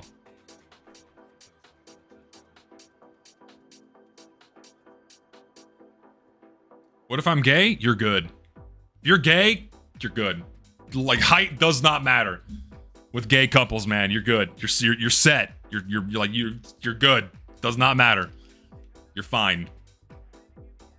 You gotta be attractive, but, you know, height doesn't fucking matter, dude. And I know this because in, like, my father's line of work, because he does interior decorating, he does furniture, okay? A lot of clients are homosexual. It's just it's just how it is.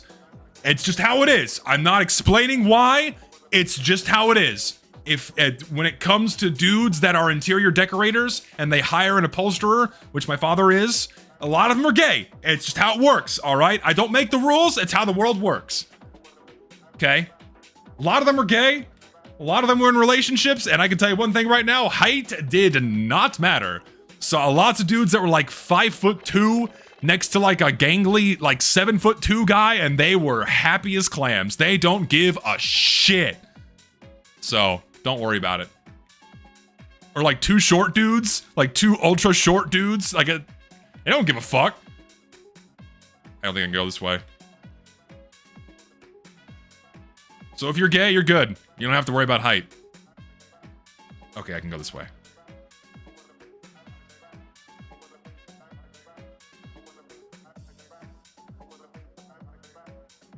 Ooh. I remember the moment I understood why some men are gay. I texted my ex-girlfriend. She responded after 18 hours. I texted my bro about some bullshit. He responded in 2 minutes. Yeah. Listen, that's why you have to have good friends. Having good friends is gonna take you a long way in life. Gotta have good friends.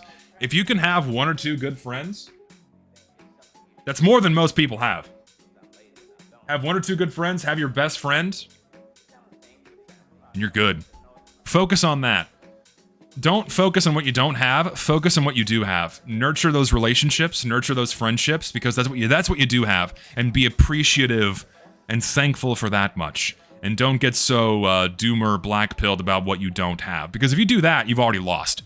Because if you just sit there and mope and groan, it's not going to make it any better. It's not going to come to you if you bitch and moan. It's fun to bitch and moan. It feels good to bitch and moan. I do it all the time. Trust me, I do. You see me do it, and people pay me, which is crazy. But it's not going to get you anywhere unless you take some kind of action against it. And if you just sit there and bitch and moan, then you're kind of digging your own grave. Lost a friendship the other week and it was bad. I'm sorry to hear, man. But like, when it comes to a friendship, I don't know the dynamics of why you lost said friend. But if you've made a true friend, who understands you and trusts you and knows you, it's nigh impossible to lose a good friend. Unless something absolutely monumentally insane happened. Like you killed his mother or something. Like, yeah, I'm not gonna be your friend anymore. Something to that effect. It would have to be so egregious Like an what is this fucking AI doing today? Like it would have to be such an egregious slight on your friend in order for them to leave you that you probably didn't have that good of a friend in the first place. Again, I don't know the dynamics of what happened. I don't know what took place. It could have been something like that, and if it was, I wholeheartedly and sincerely empathize with that, and I apologize. And also, it doesn't matter the context. Losing a friend sucks. It hurts. You know, not to downplay that. It hurts a lot. I feel you. I've lost friends before too. Friends. For very stupid reasons. People that I used to, like, really respect and trust kind of abandoned me because for very stupid reasons. And so it's like, okay, well, goodbye. Guess I don't need you in my life anymore. I'm going to stick around the people that actually care and value my presence. So, bye-bye. You know?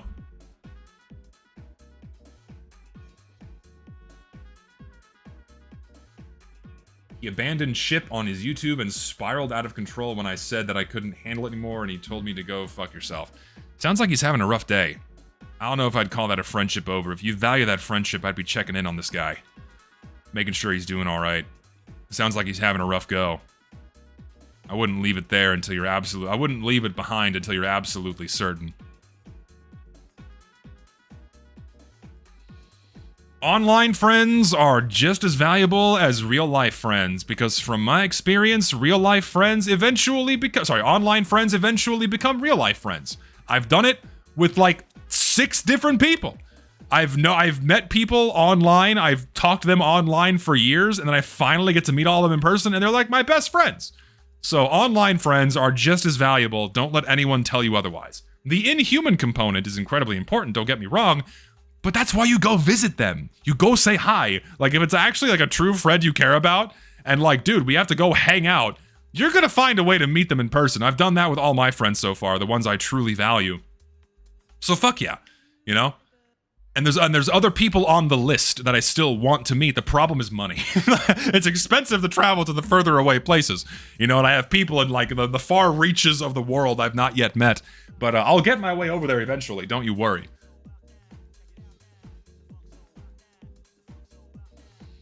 I lost my mutual because he quit our server because he failed his gacha pull. Oh my god.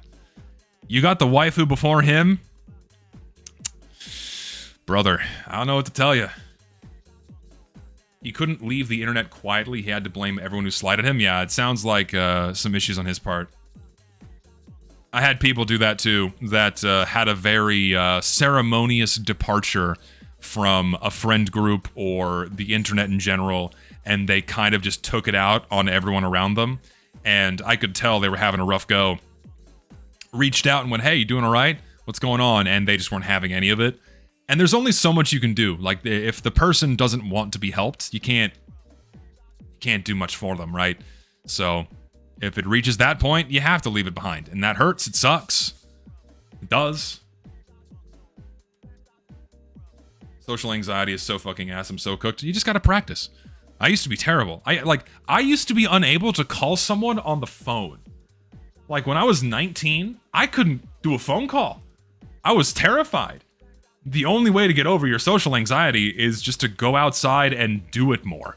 And eventually, you're gonna get really good at talking to strangers. That's just how life works. The only social anxiety that is, like it's not real. Like, you've convinced yourself that you have something that is not real. Like, you know, you're getting yourself nervous over things you shouldn't be getting nervous about. Because that's what anxiety is. You're worrying about something that has not yet come to pass, and chances are will not come to pass. Because what are you worried about, right? Like, let's break down what social anxiety is. You get nervous around being other people. Or being, wow, that was fucked up language. You get nervous about being around other people, right? And that usually comes from being self-conscious. Being self-conscious, worrying about what other people think about you, you know, how they're gonna, you know, respond to what you say to them. And most of the time, people don't care. People genuinely don't care. Like, if you stutter or flub a word or misspeak or something, or like, they're not gonna care. They'll just like, hey, can you say that again? And it's like, oh, okay. And then you just talk, and then you're good. And like, people aren't gonna care how you dress or how you walk. Like, it's like, it doesn't matter, you know? You just have to find the humans that you vibe with, as the kids say. And the less you put yourself out there, the less likely you're going to find them. Hold on, I missed a couple of donations here. Go back to that. I apologize. Cool bug fact.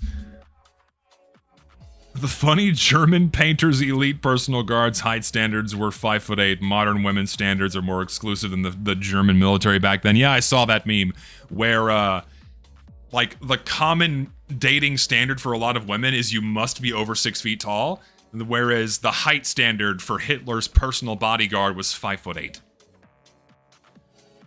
What is my ideal protein drink? Started going back to the gym, bought several 30-gram protein bottles of yogurt, blended them together with peanut butter, cinnamon, and bananas. My upper body is sore. Well, soreness is not going to be avoided with protein. You're going to be sore if you worked your muscles, man. It's going to, you know, there's things you can do for better recovery, like stretching and, you know, eating properly will make the soreness go away faster. For me, when it comes to my protein sources, I'm not a big fan of protein shakes. I just haven't found one that I like drinking, so I just eat more protein. It's why I was eating just plain roast beef and rice earlier, because I just have to shove more protein into my body. So, yeah. But, like, I should say, not to dismiss the emotion of being nervous of going out in public, because I used to be the same way, but the solution is, you just gotta go outside, man. And it's trial by fire. It really is when it comes to social anxiety. It's trial by fire. You put yourself out there, interact with people, even if it's people you're never gonna see again. Like, just like go to fucking Starbucks and buy a shitty coffee, say hello to the barista, even though if they look like they're having a piss-filled day, you know? Just say hi. Little shit like that eventually gets you a lot better at speaking with people and interacting. Also, my job, and depending on what you do for a living, when I was going to conferences and having to give presentations at meetings and shit, that's a quick way to get over your social anxiety, because you're gonna have to do it anyway. Otherwise, you're gone. Like, you have to, you know, if you're in a situation where you have to be in front of other people, that's a quick way to get rid of your social anxiety, because it's for work. You got to learn how to talk to people, and soon you'll realize, like, oh, what was I worried about? Like, that was so stupid. It was so stupid. It's so stupid to be worried about it. That kind of thing. This is not good advice for people with delusional disorder. What is delusional disorder? You're not helping me out here. I feel like it's a made-up term. What if you still have social anxiety even after that? You won't. Like, guaranteed you won't. Because anxiety comes from a place of unknowing. It's a fear of the unknown. It's when you're not sure what's going to happen, or worrying about something that is yet to come to pass and you don't know what the outcome's going to be, or it's just something unpleasant. And the more you do unpleasant things, the more you can even just tolerate them. Like, for me, for example, I hate flying. I will never enjoy flying. I despise it. I hate it. No matter how many times I do it, it freaks me the fuck out. I get myself twisted up in knots. I have to drug myself when I get on a plane just so I can relax. Otherwise, I'm like tense and shaking the entire time, okay? But the more I do it, the less scared I am. I still hate it, but now I just care less. Like, before, you'd have to pay me to go on a fucking flight. Now I'll just do it to go visit a friend, you know? Do I have a fear of heights when I stand up? No, I don't. I have a fear of heights when my feet aren't on the hard ground. That's when my fear of heights kicks in. Because it's not so much a heights thing as it is a control thing. If I can control where I am in that moment, I don't care how far off the ground I am. But when someone else is at the helm... No! That's why I hate Ferris wheels. Ugh. I hate Ferris wheels. I hate roller coasters. Oh, I hate that shit. Get me down now. Ah, hate it. Sucks. I do that all the time, and I still have terrible social anxiety. I behave differently when I'm talking to myself versus talking to someone else. I think the challenge is, you know, also the environments in which you do it in. And ultimately, some people just are kind of timid, and some people are nervous, right? But the more you do it, the easier it's going to get. Like, for some people, it may never 100% go away, but it's definitely not going to get worse. It's going to get better the more you do it. You just have to keep trying. And also, I don't know how young you are. You know, if you're a younger person, generally with age, that kind of stuff gets numbed and falls to the wayside just by nature of, you know, how your hormones evolve in your body. So, because I used to be a way more anxious person when I was younger. Like when I was in my early 20s, fuck. Oh my god, it was horrible. Now I'm chill.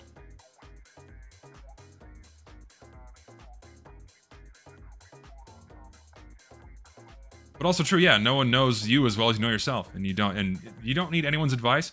I think I disagree. I think a lot of people get in their own heads, and I think that they do need advice from people with different perspectives. Because if you lock yourself in your own brain, oftentimes you become your own worst enemy, and you develop a circular train of thought that just constantly rewinds the same tapes in your head over and over again, and it's not helping you. I found that a lot of the moments in my life where those tapes were not changing in my head, talking with someone else and getting their perspective and their advice helped me a lot. So I think I have to completely disagree that you don't need other people's advice. I think oftentimes a lot of people do.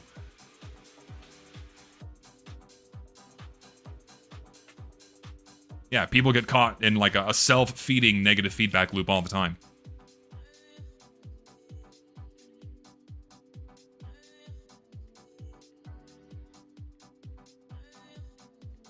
What if you have inner demons? Well, usually that's worked out with someone else's help. Some people can do it on their own. A lot of people do it on their own because they have no other choice. But like if you have the option to have someone give you a helping hand, well, that's going to help out a lot. No, yeah, and humans are social creatures. You know, you need other people to speak with. It's not healthy to isolate yourself. Seeing other human faces and speaking to them is important, otherwise it does make you go insane.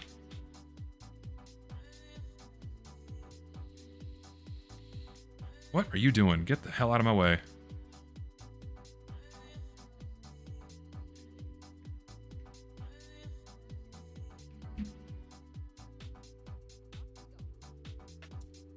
Any advice for talking to large groups of people, like giving a presentation?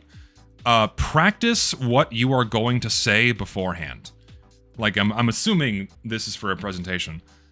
Practice what you're going to say beforehand. If you know your shit, you're going to be fine. If you're going in blind, you're going to fuck up. Don't rely on note cards. Don't rely on a script.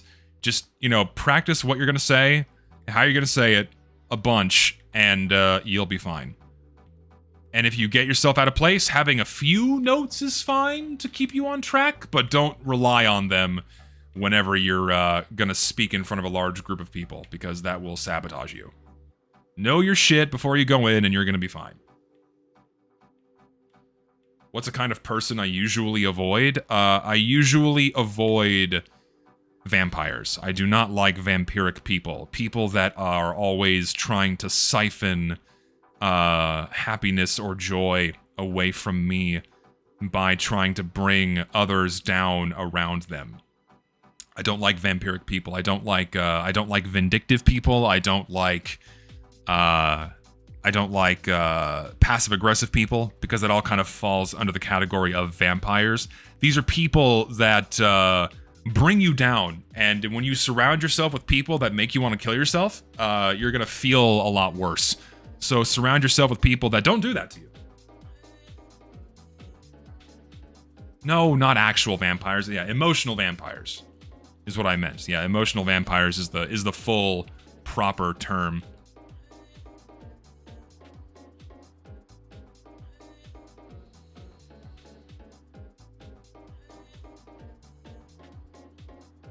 Or they suck your blood. And yeah, misery loves company. And oftentimes when you're in a negative mental state, you kind of seek out people that feed into that bias. I do it myself as well. It's hard. You know, like when it comes to certain topics, you know, it's hard to kind of extricate myself from negative feedback loops that are being perpetuated by other people. It's hard to do that consistently in order to make yourself not go insane. But there's ebb and flow to it. Some days I'm better at it. Other days I'm not.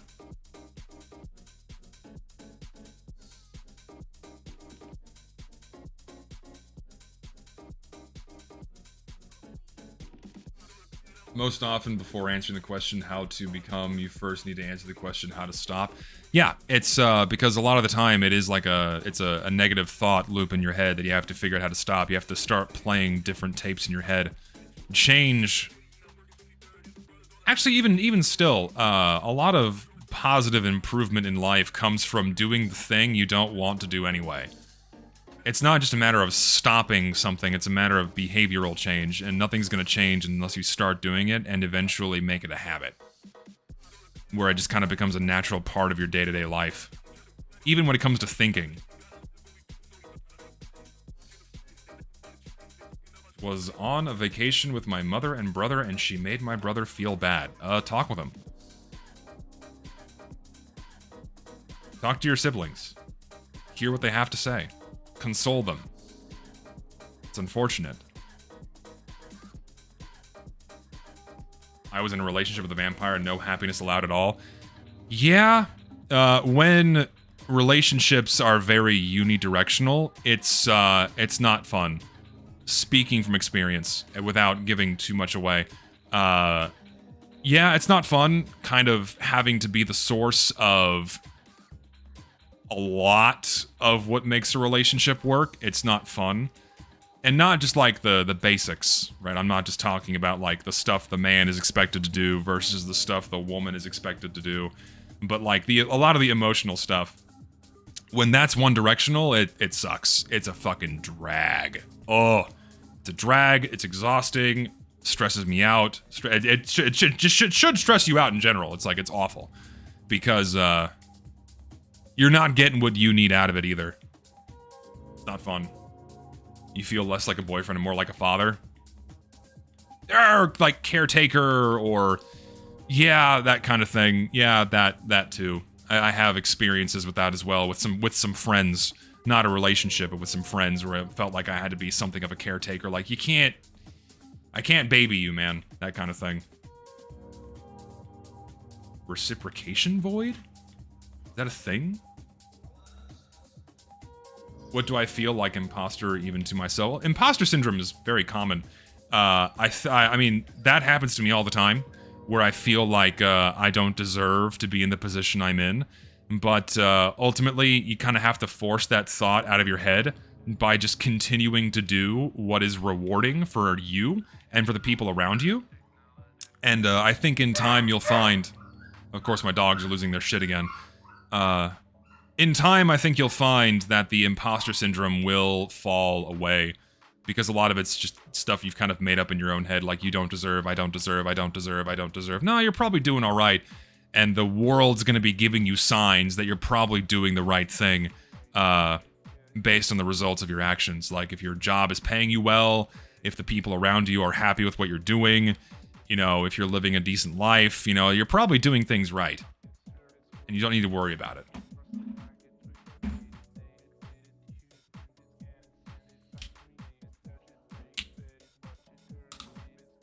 Aren't content creators a one-way relationship? They are. They are. I mean, we are a source of entertainment. At the end of the day, I am simply a source of entertainment. This is a one-way street, through and through. There's no denying that either.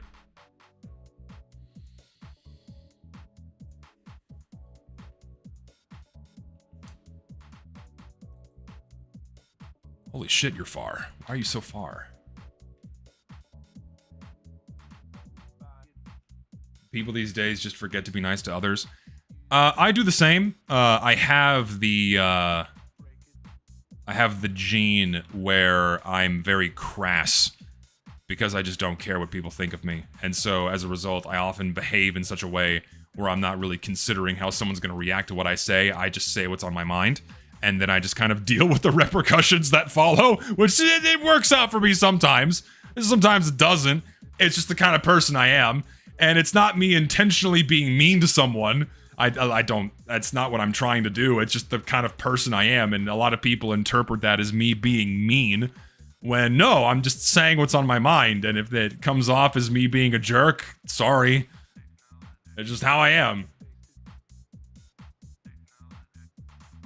The door's gone. Inevitable. It's how we roll here. We don't need doors. We don't need doors here.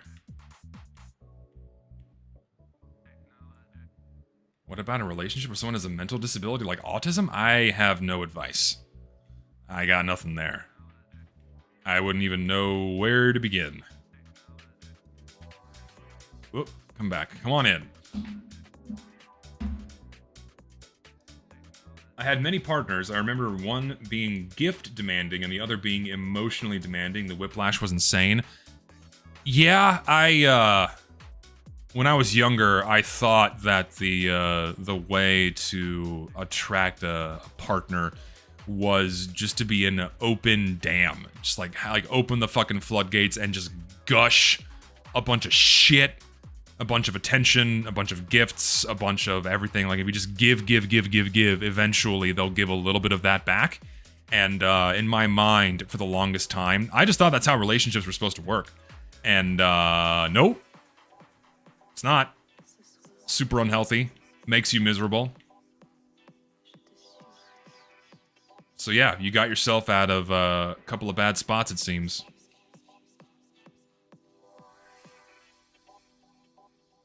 Whoa. Not even churches are safe anymore? So many vile people have been exposed over the centuries as more people are born? What do you mean churches aren't safe anymore? I mean, I find solace in my faith. I don't show up to a physical location to pray. I don't really go to church anymore because I don't really like the human constructs that surround religion. But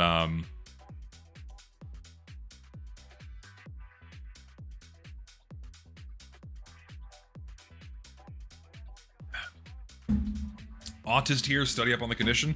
Yeah, that'll probably help. It'll definitely help if you don't know what the hell's going on. Study up on the condition. It'll save you. What do I think of confessionals? This is sacrilege, and it's me being a bad Catholic. I don't believe that telling another human being my sins means I'm somehow magically absolved. It's the act of being truly, truly penitent and actually being regretful of what you did. That's the act that God is looking for. And you don't need to do that. You don't need to do that in front of another human being in order for your sins to be absolved. Like if you ask for forgiveness through and through, even in like the presence of your own soul, only you can decide whether or not you're going to be truly repentant of what you've done. And the factor of telling it to someone doesn't matter. Not like, I mean, I've been to confession many times before when I was younger, but I haven't been in, I don't know, 15 years. No, I'm Catholic. I'm just not a super hardcore Catholic. I was raised Catholic. I believe in a lot of the Catholic doctrine. I just don't believe in a lot of the dog and pony show shit.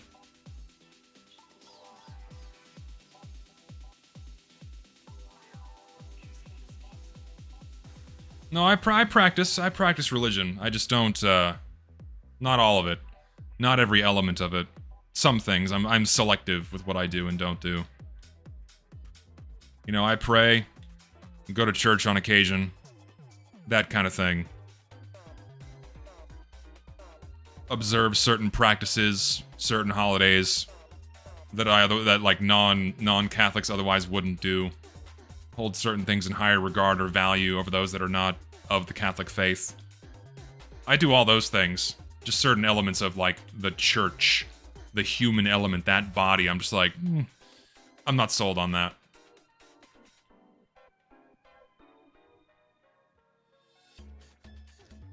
Hope the video contest went good. It did. It's great. To deviate from the relationship topic, do you have a dream car? Mine's a Rolls-Royce Phantom, but I probably won't be able to afford it in this lifetime because it's over 100k. Dude, only 100k for a Rolls-Royce? What? That's cheap. For me, my dream car, I don't know. I'm not super picky on cars. For me, I'm always I like just having something that gets me from point A to point B that's not going to break down and it's safe to drive. I'm not, like, super picky. If I could have any fucking car, let me think about that. If I could have any car,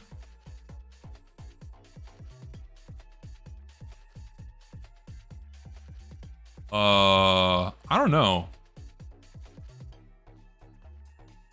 I mean, I like my truck. I just get a nicer truck, I guess. I'd get a nicer, bigger truck to haul more shit that has working air conditioning, and the seats are a bit more comfortable, and I have more leg room. You get me a truck like that, I'm probably good. I'm probably good. Just get me a Ford F-250 in red. Give me a red Ford F-250. I'm sold. I'm good.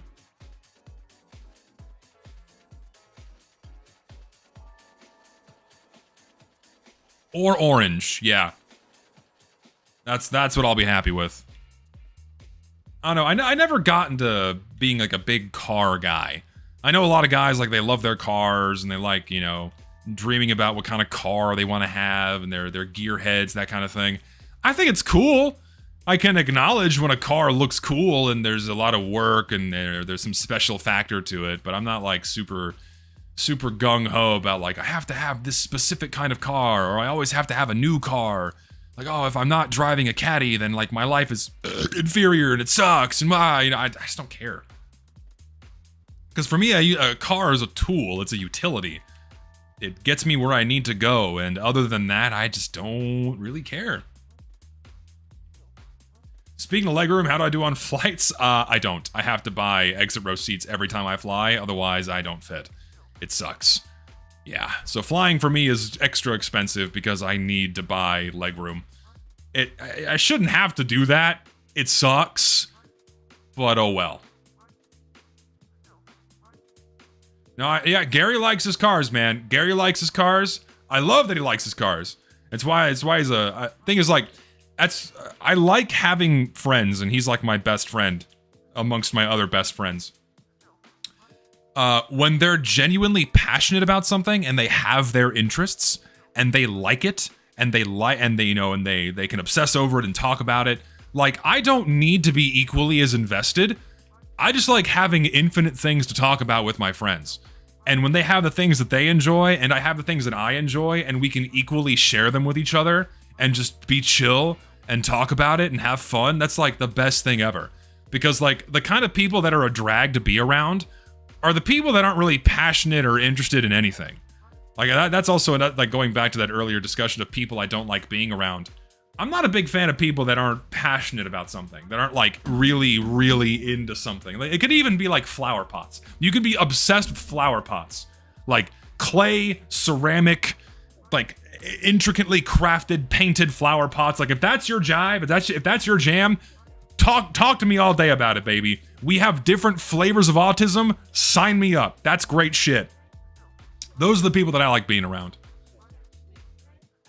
The belief discussion came from my comment. I said, I'm just not gonna look for a wife, at least not for anyone that doesn't also go to church.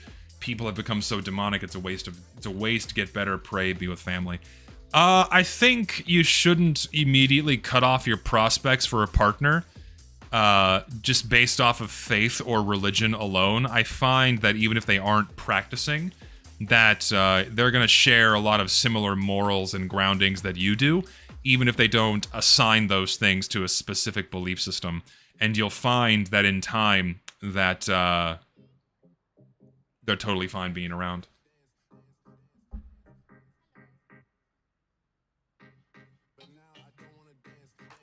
I'm so small I fit anywhere? Dude, I'm envious. I am so jealous. I wish I did. I wish I could like change my height so I can fit into small spaces and be comfortable. And dude, if I could just pay for normal economy seats, my god, I would save so much money. I could just, I wouldn't have to worry about. That's like one thing I agonize about flying. It's not just being in the air. It's so physically uncomfortable. It's so bad. Oh, I can't. Just sitting in a small, hard, lumpy, uncomfortable seat for 9 hours is never fun. I hate it. Fake passion is worse. Genuine enthusiasm is always the best. Yes, that's true.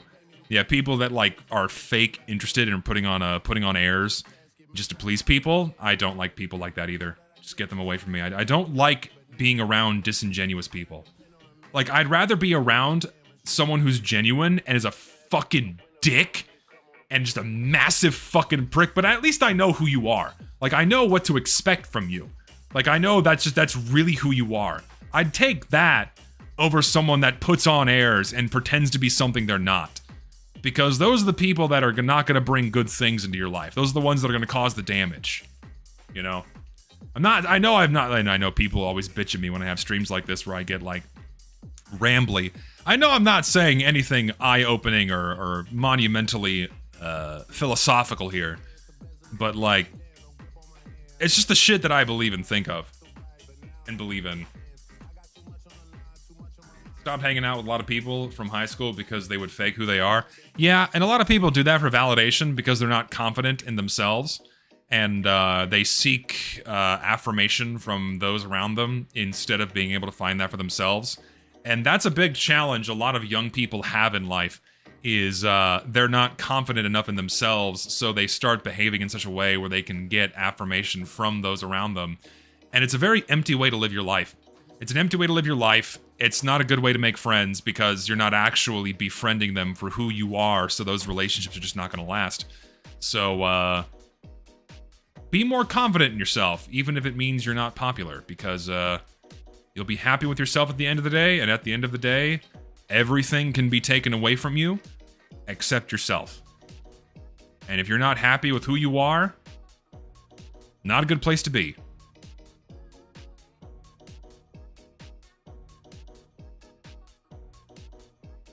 Wasn't I already here? I think I was. I'm 5'4". I struggle to put on any weight despite working in the food industry. Brother, I think you're lucky. If you work in the food industry and you're around food all day and you're not tempted to constantly shove shit in your mouth, I think you have the mental gene that a lot of people lack in life. So, the fact, okay, we can help you out here. Dude, you can get so jacked. You can get so fit so quickly, given the position you're in. You have easy access to food. I'd imagine there's lots of leftovers and shit. You can make yourself eat the healthy shit, and then just go to the gym and get super ultra jacked, man. Do that. That's awesome. This only regarding the general posture of not indulging in it as faith as it has to. The not worshipping the human part, the institution is wise and normal for a real one. Yeah, I'm not a fan of the human institutions that tell me I need to do something one way or the other. I'm not fully in agreement with those things. I'm an asshole, I'm fair, and say what's on my mind. I won't sugarcoat it and won't tear you down for it. I want others to improve if possible. If you can help others, do it. It's good for the soul. Amen. I'm the same way. I'm a fucking asshole. I come off as a crass, blunt motherfucker. I own that shit. It's just who I am. But, doesn't mean I don't care about you. Don't mean I don't care about you. Do I use machines at the gym or dumbbells squatting? I do a mix. So, I do a lot of free weights. I do a lot of body weight stuff. Or, well, rather, a lot of body work stuff using free weights or a barbell or something, or kettlebells. But I also use machines if I'm wanting to hit a more specific part of my body.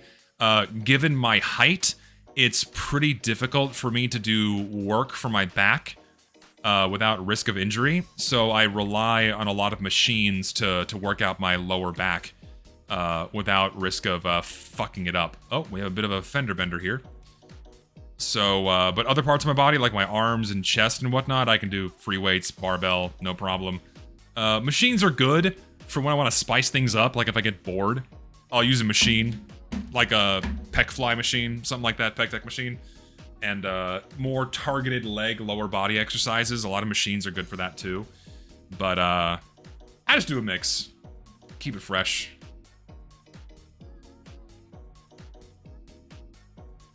My maintenance calories, my base metabolic rate right now. What is my base metabolic rate?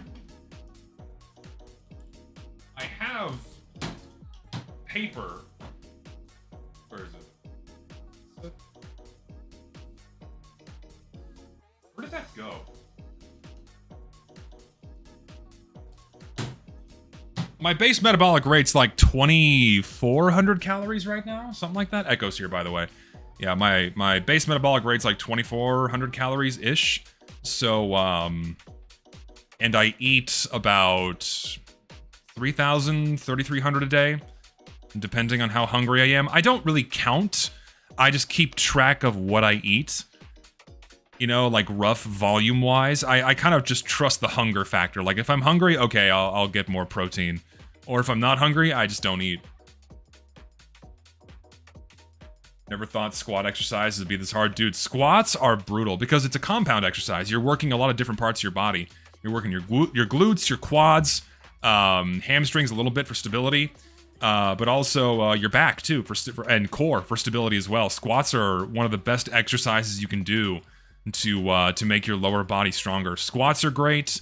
Romanian deadlifts or normal deadlifts are good if you're careful.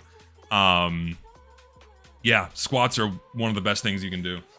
Yeah, I do a lot of weighted squats. If you can't do, like, don't start with weighted squats. Like, if you've never done squats before, like, obviously, please do, you know, body weight squats first and then work your way up to weighted squats.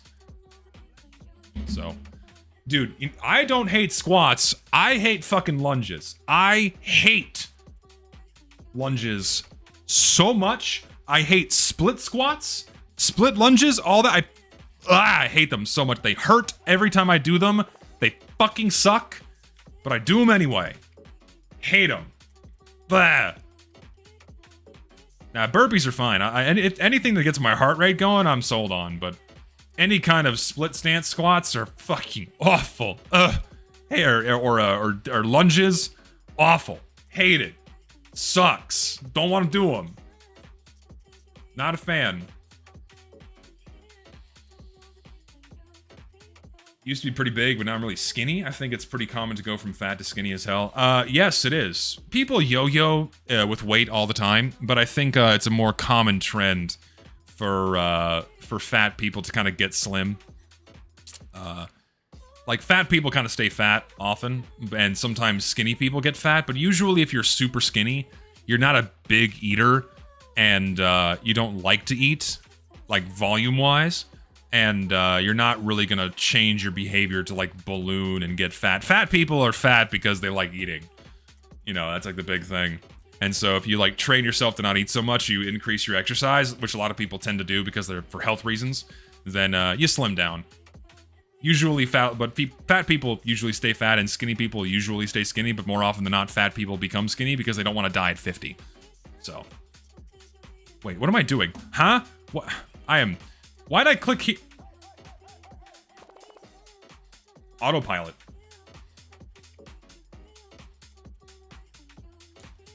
Yes, do lots of core work if you sit a lot. Dude, what did I do today? I started with incline dumbbell press, followed by Russian twist lifts with a 40-pound kettlebell. Then I did overhead raises, followed by plank sidearms, where you swap arms, you drag a dumbbell across back and forth for like 30 seconds. Then I did high back flies with an ab roller, and then I did fucking, what do you call the things where you like twist your core with a cable machine? I did a bunch of those. So I did a lot of core work today, so my lats are sore.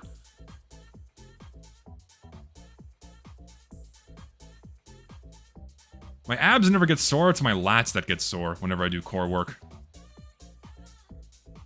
No, I felt pretty good after my workout today. Like, I like doing core and upper body. Like lower body day, I have a lot of fun with if it's like a circuit or like a HIIT workout. But like traditional lifts, I get more wary because I worry about hurting my back. Big problem for me that it's not even about pain and effort, but most exercises are just boring. I do love running, swimming, and punching back though, and then you're fine, man.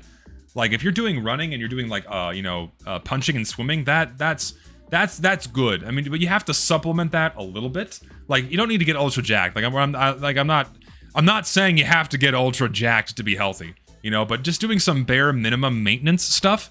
Just like spend, 15 minutes, 20 minutes just doing some core exercises or some body weight exercises like push-ups and and some stuff for your back to strengthen your back. Because as you get older, you want to have a strong core and strong back muscles, so your back doesn't do this. You know, it keeps you healthy. But like the cardio stuff, the hitting the bag, that's all really good full body stuff. And swimming especially is really good for you. Very good workout. Yeah, keep that up. For me, I find that I like working out. I don't mind boring, repetitive motion because it's very therapeutic for me. My mind kind of wanders and goes elsewhere when I'm doing my sets, you know? And then I just kind of go through the motions, either listening to music or nothing. So I've never really had a problem doing the exercise. I just do it.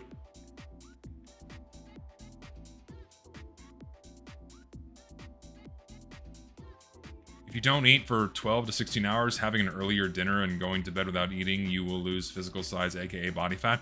Well, it's all about calories in, calories out. You know, some people believe in like the long fasts. Some people ascribe to certain diets. But at the end of the day, it's thermodynamics. If you want to lose weight, you just have to eat less. That's the number one thing. Timing and what you're eating are important for extra angles to health, but if you're just looking to raw lose weight, stop eating.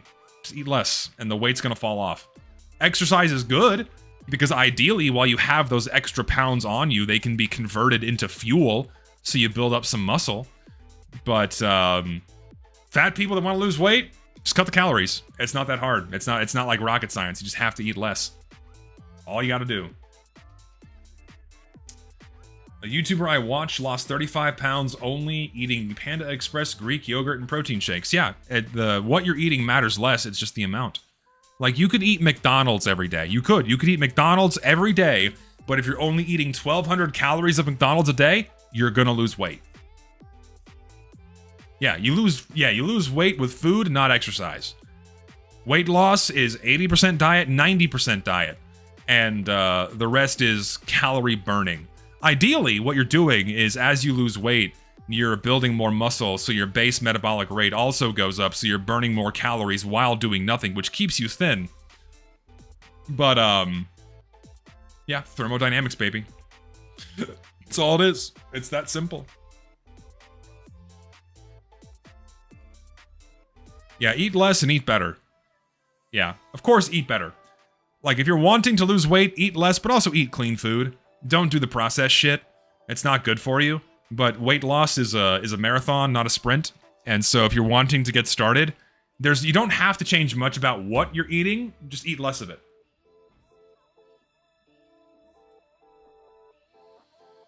Overt exercise stresses your body a lot, which is bad for hormone levels, which affects weight loss a lot more.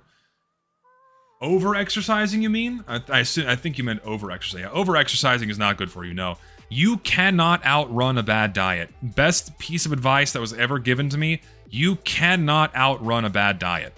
You cannot burn all the calories you consume in a day. It's not possible. All the excess calories you consume, you cannot run them away. You can't sweat them off. I did Taekwondo when I was like 5. Would I ever want to learn another one? Maybe? I don't know. I'm not that interested. I could, I guess. It's cool being able to fight, but I have a gun and I know how to use it, so I'm not that worried. Getting a black belt's fucking awesome though. That's a lot of investment, a lot of time. That's fucking badass, man. I've been doing 10-mile runs and gassing out around mile 8 and having to take short walk breaks. Can you recommend a good snack to eat halfway to counteract the glycogen bonk? When do you run? What time of day do you run? I found that if you're wanting to do distance running, you need to do after you have some food in your body during the day. So you have some buildup in there. For me, whenever I would run in the mornings after not eating all night, so running on a fast, I had way less energy and could go way less further. But when you're doing distance shit, you need to have some calories in your body. And I've never had the need to consume something while I'm running, but what I've heard is like a very simple carbohydrate drink can like give you a bit of energy, but I don't know. Wait, you run from 10 p.m. to 1 a.m.? Dude, what the fuck? No wonder you're tired. Holy shit. Maybe run at a different time of day. Maybe try running when you first wake up in the morning, or maybe a bit earlier in the afternoon, because that's insane.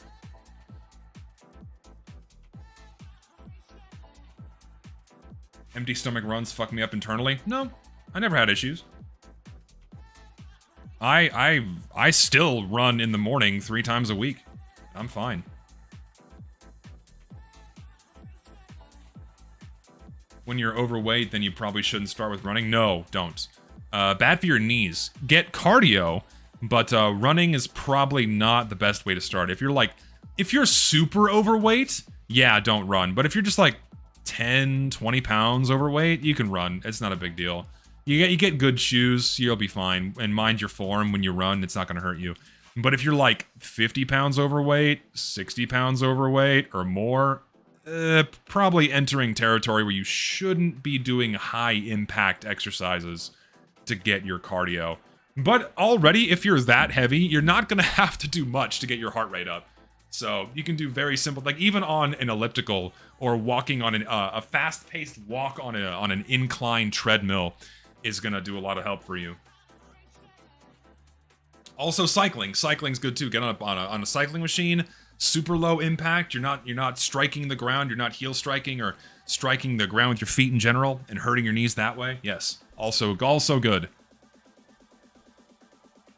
Found out I gained a bunch of weight because I was drinking 2,000 to 3,000 calories on beer alone every day. Oh my god, how are you drinking that much? Jesus, that's so much liquid. Holy fuck.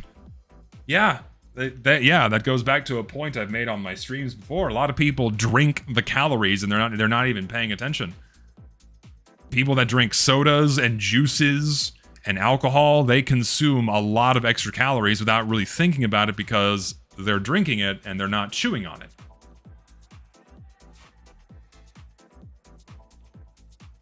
Soda is the devil. It is. It's true. Soda is the devil.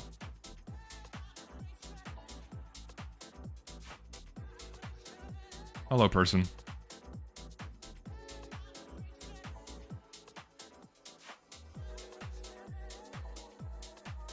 A neat little thing I did a while ago.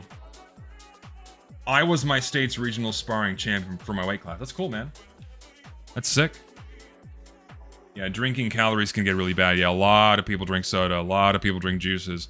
Or like they go to Starbucks and they get like a... Oh my god. Oh my god. I forgot about this. Okay, hold up. Did you... Okay, I didn't know this was a thing. Have y'all heard of these crumble cookies? I know I'm like an out-of-the-loop unk, but these crumble cookie things... It's like... It's a place that exclusively sells cookies. And they have normal cookies, like chocolate chip cookies... But they also have these hold on, we're stopping this. We're stopping the taxi. I have to look at this. Hold on. Hold on. I gotta pull this up. This shit's insane. Hold on just a second. Also, we have to do Scrandle before I go. Crumble cookies. Like, I wonder if they show their caloric amount on their website, because this shit's insane. Like, it's this chain. Hold on, like, order? I want to see, like, can I have, like, the menu? Show me what you have. Thin red velvet cookies, a Dubai style chocolate thin sandwich. Like, I like how they have thin cookies now, because they got caught out. Like, the first thing they show you are the thin cookies, and not these massive bricks of dough. Okay, no, fuck off. I want to see your menu. Hold on, like, crumble cookie menu. I want to see everything you have. Show me everything. I wonder if they intentionally obfuscate this shit. Hold on, let's order. Let's go to order. We'll do pickup. Sure, Lubbock, I don't care. Fuck off. All right, show me your shit.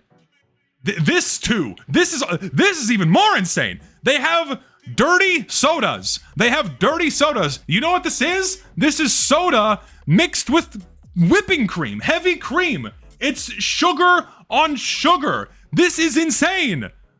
Like, can I see your nutrition facts, please? Do you have this somewhere on your website? I need to see this. 380 calories, my ass. It is way more than this. Like, this has like 140 grams of sugar. Like, this is gonna put you into a goddamn diabetic coma when you drink this. And they sell these sodas mixed with cream with cookies that are like 2,000 calories. It's insane. Hold on, I want to crumble cookies nutrition. Show me this.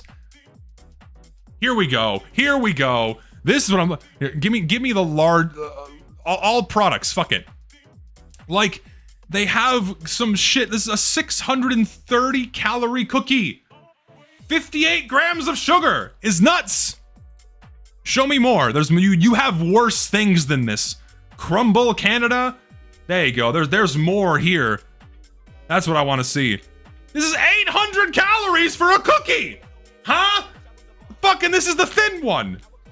Show me your nasty shit. I want to see the nasty shit. I know there's more to this. Hold on.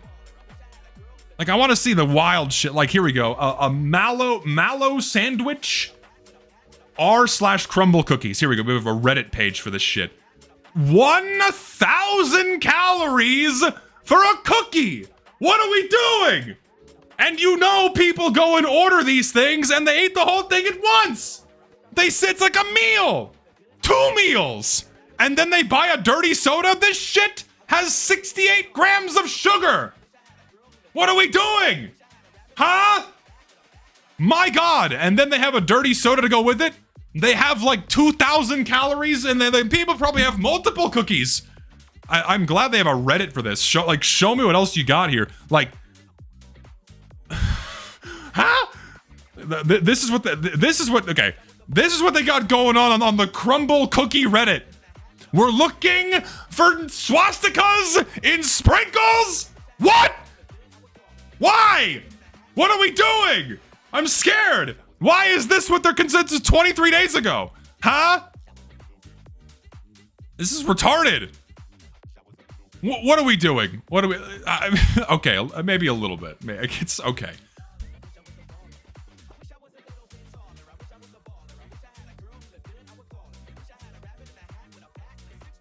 Okay, I think I see what their concern was. Was that real? Is that legit? Oh no, they did! This was a design change. They caught it and then they fixed it. Oh, that's hilarious. Someone did that on purpose. Before, after. Someone did that shit on purpose. You know they did. That is funny. That shit's hilarious, man. Oh my God. Anyway, point being, the fact that this is something you can go and buy and just consume as if though it were normal is insane. Like, what are we doing? Help me God. Crumble cookie contains 400 calories per cookie, 50% sugar. Like this. 2022, 560 calorie apple pie, pumpkin cake, 400 calorie cookie, 720 lemon blackberry. How are you getting so many calories in this? How are we getting, like, listen. This is genius. This is honestly genius. This is the smartest thing I think I've ever seen a company do. What a great way to get people addicted to your food and to make them customers for life. Because sugar is just as addictive as like hard drugs. You load up your food with so much sugar, they take 2 bites and they're gonna eat the whole thing. And then they keep coming back for more. I wanna see the people that go to these stores regularly. I have to know what these people look like. There is a chocolate-covered strawberry on top of the fucking cookie. Have some restraint!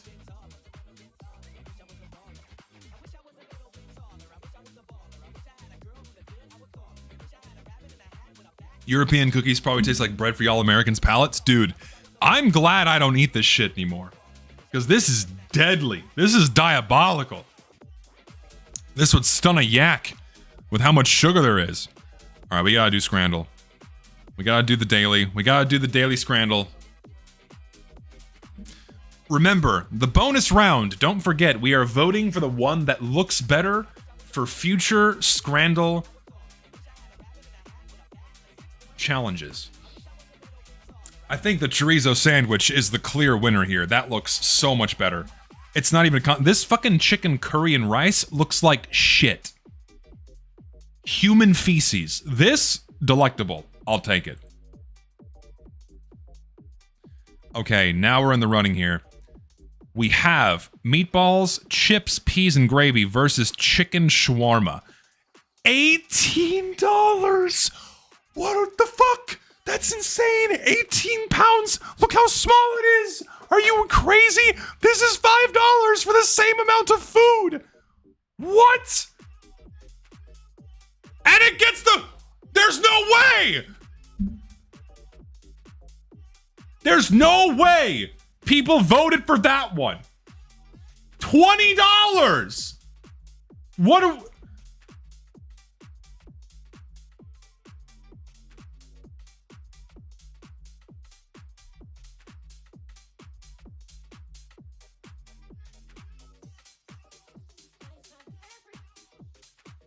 Show me someone that spends $18 on a chicken shawarma thing.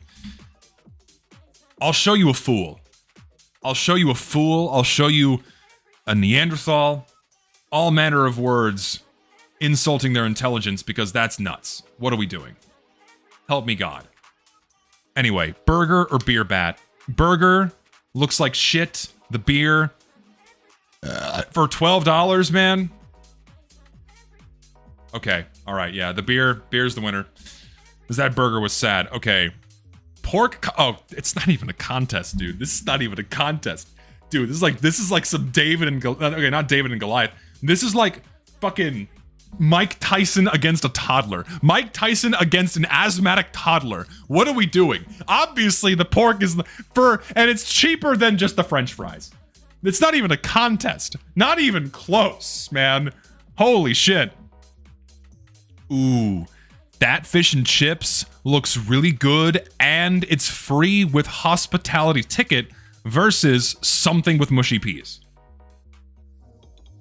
I love free food. I love fish and chips, and that's ooh, it's the thick beer batter with the tartar sauce. It's not even. It's instant win.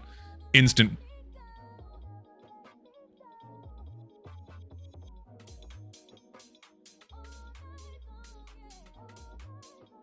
Wow.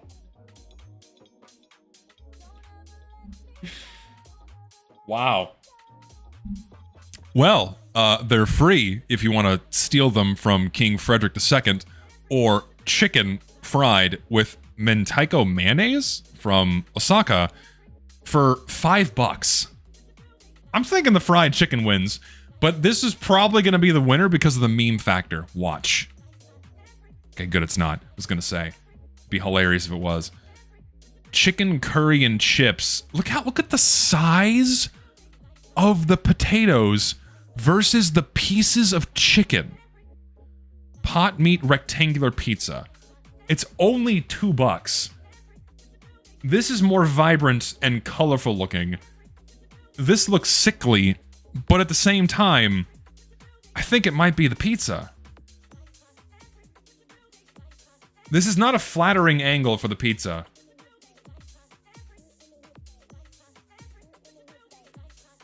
If we're being objective here, the curry's probably the winner because it looks better. No, I should have gone with my gut! You fuckers lied! Listen, I'm not listening to my chat ever again. You guys suck. I blame that one on you. That one's on you. That's your fucking fault. That's all you. We're not getting an A on this assignment. That is your fault. I should have trusted my gut. It was the fucking pizza. That's on you. That's your fault.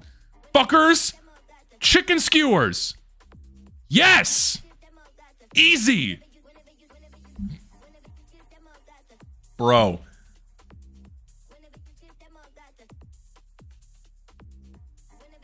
It looks like a child made it out of Play-Doh. It looks like a child made it out of Play-Doh. It's cheap. It's $2, $2.50. Sure. But I'm thinking the very vibrant chicken and chips with nacho cheese and ketchup, questionable toppings, is definitely the winner. Oh yeah. Definitely the winner.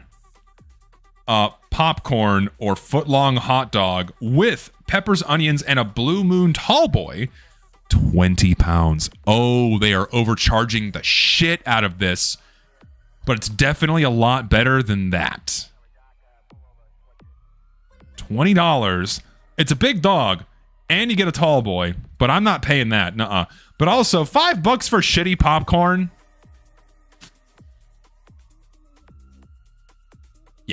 Yeah. That's yes. Oh, I thought that was fish. I genuinely thought that was fish for a second. It looked like a fucking, like, this looks like a stingray. Like, here are the eyes, here's the nose, that's the body and the fins. This looks like a fucking stingray.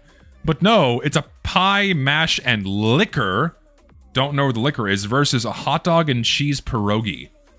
Hot dog and cheese pierogi? I mean, neither of these look very appetizing. But the pierogi's probably the winner because it just doesn't look like shit. Yo, any Brits here today? You guys got to get your food game up, man. I don't know what y'all are doing. I don't. Y'all make your food look as unappetizing as possible. It's something. I'm sure it tastes great, but it looks like shit. I like salty popcorn. I hate sweet popcorn. Give me salty popcorn every day of the week. And pie's too expensive, but it's not the worst I've seen. Fig, being the aficionado here of British food, I trust your judgment. Pierogies.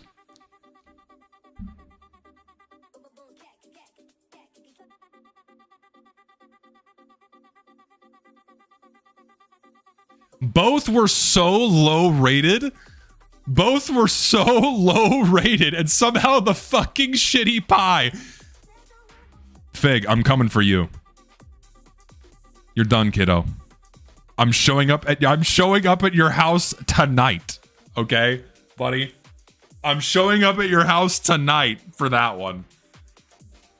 Dude, we didn't even get the average. But to be fair, that average is pretty low. 7.7. We did below average. Blame you. We could have had 8. Should have trusted my gut on that fucking pizza. Damn. Well, Scrandle out of the way, and I think I'm gonna call the stream there. Ladies and gentlemen, thank y'all for hanging out. You're very kind.